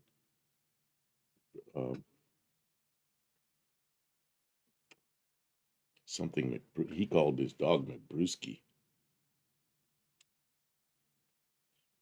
Her name was Moonfrey. She had a dog on her show. Oh, is that Spuds McKenzie? Um, this is my stepdaughter. I've known her since she was around 12. Wow. So that's one of those people you knew. Speaking of which, I have my 20-liter, 5 US gallon can for the mowers behind me. Must remember to fill it before heading home.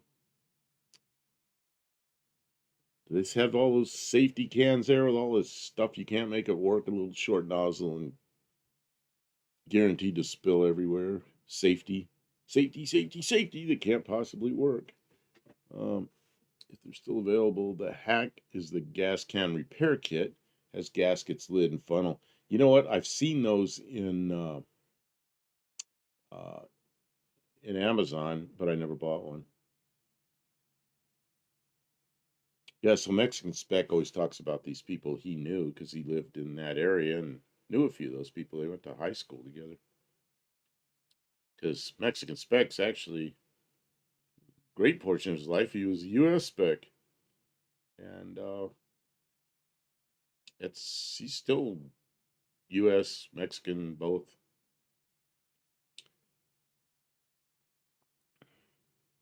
But he sure knows the Mexican cars. What are you thinking about? I'm burning out. Burning out? Yeah, you know my back's like pretty sore. I'm leaning forward, leaning back, We put better leaning than forward. 3 hours in. We have so much more that we could talk about, but I feel like now that we're going in circles, You we cannot. appreciate you being here. You cannot burn out yet Why not? because we have to go up to the shop Yeah. and shoot some video. Oh my. Oh, then we definitely have to be done. Safety can's not as bad as yours, but I still have to be standard certified to fill. Oh, to fill them? They check? Oh, that's one thing here. Tennessee, nobody checks anything. Nobody checks anything. You just put. You shouldn't put it gas in glass jars, I No. guess, but still, I don't think anybody would check.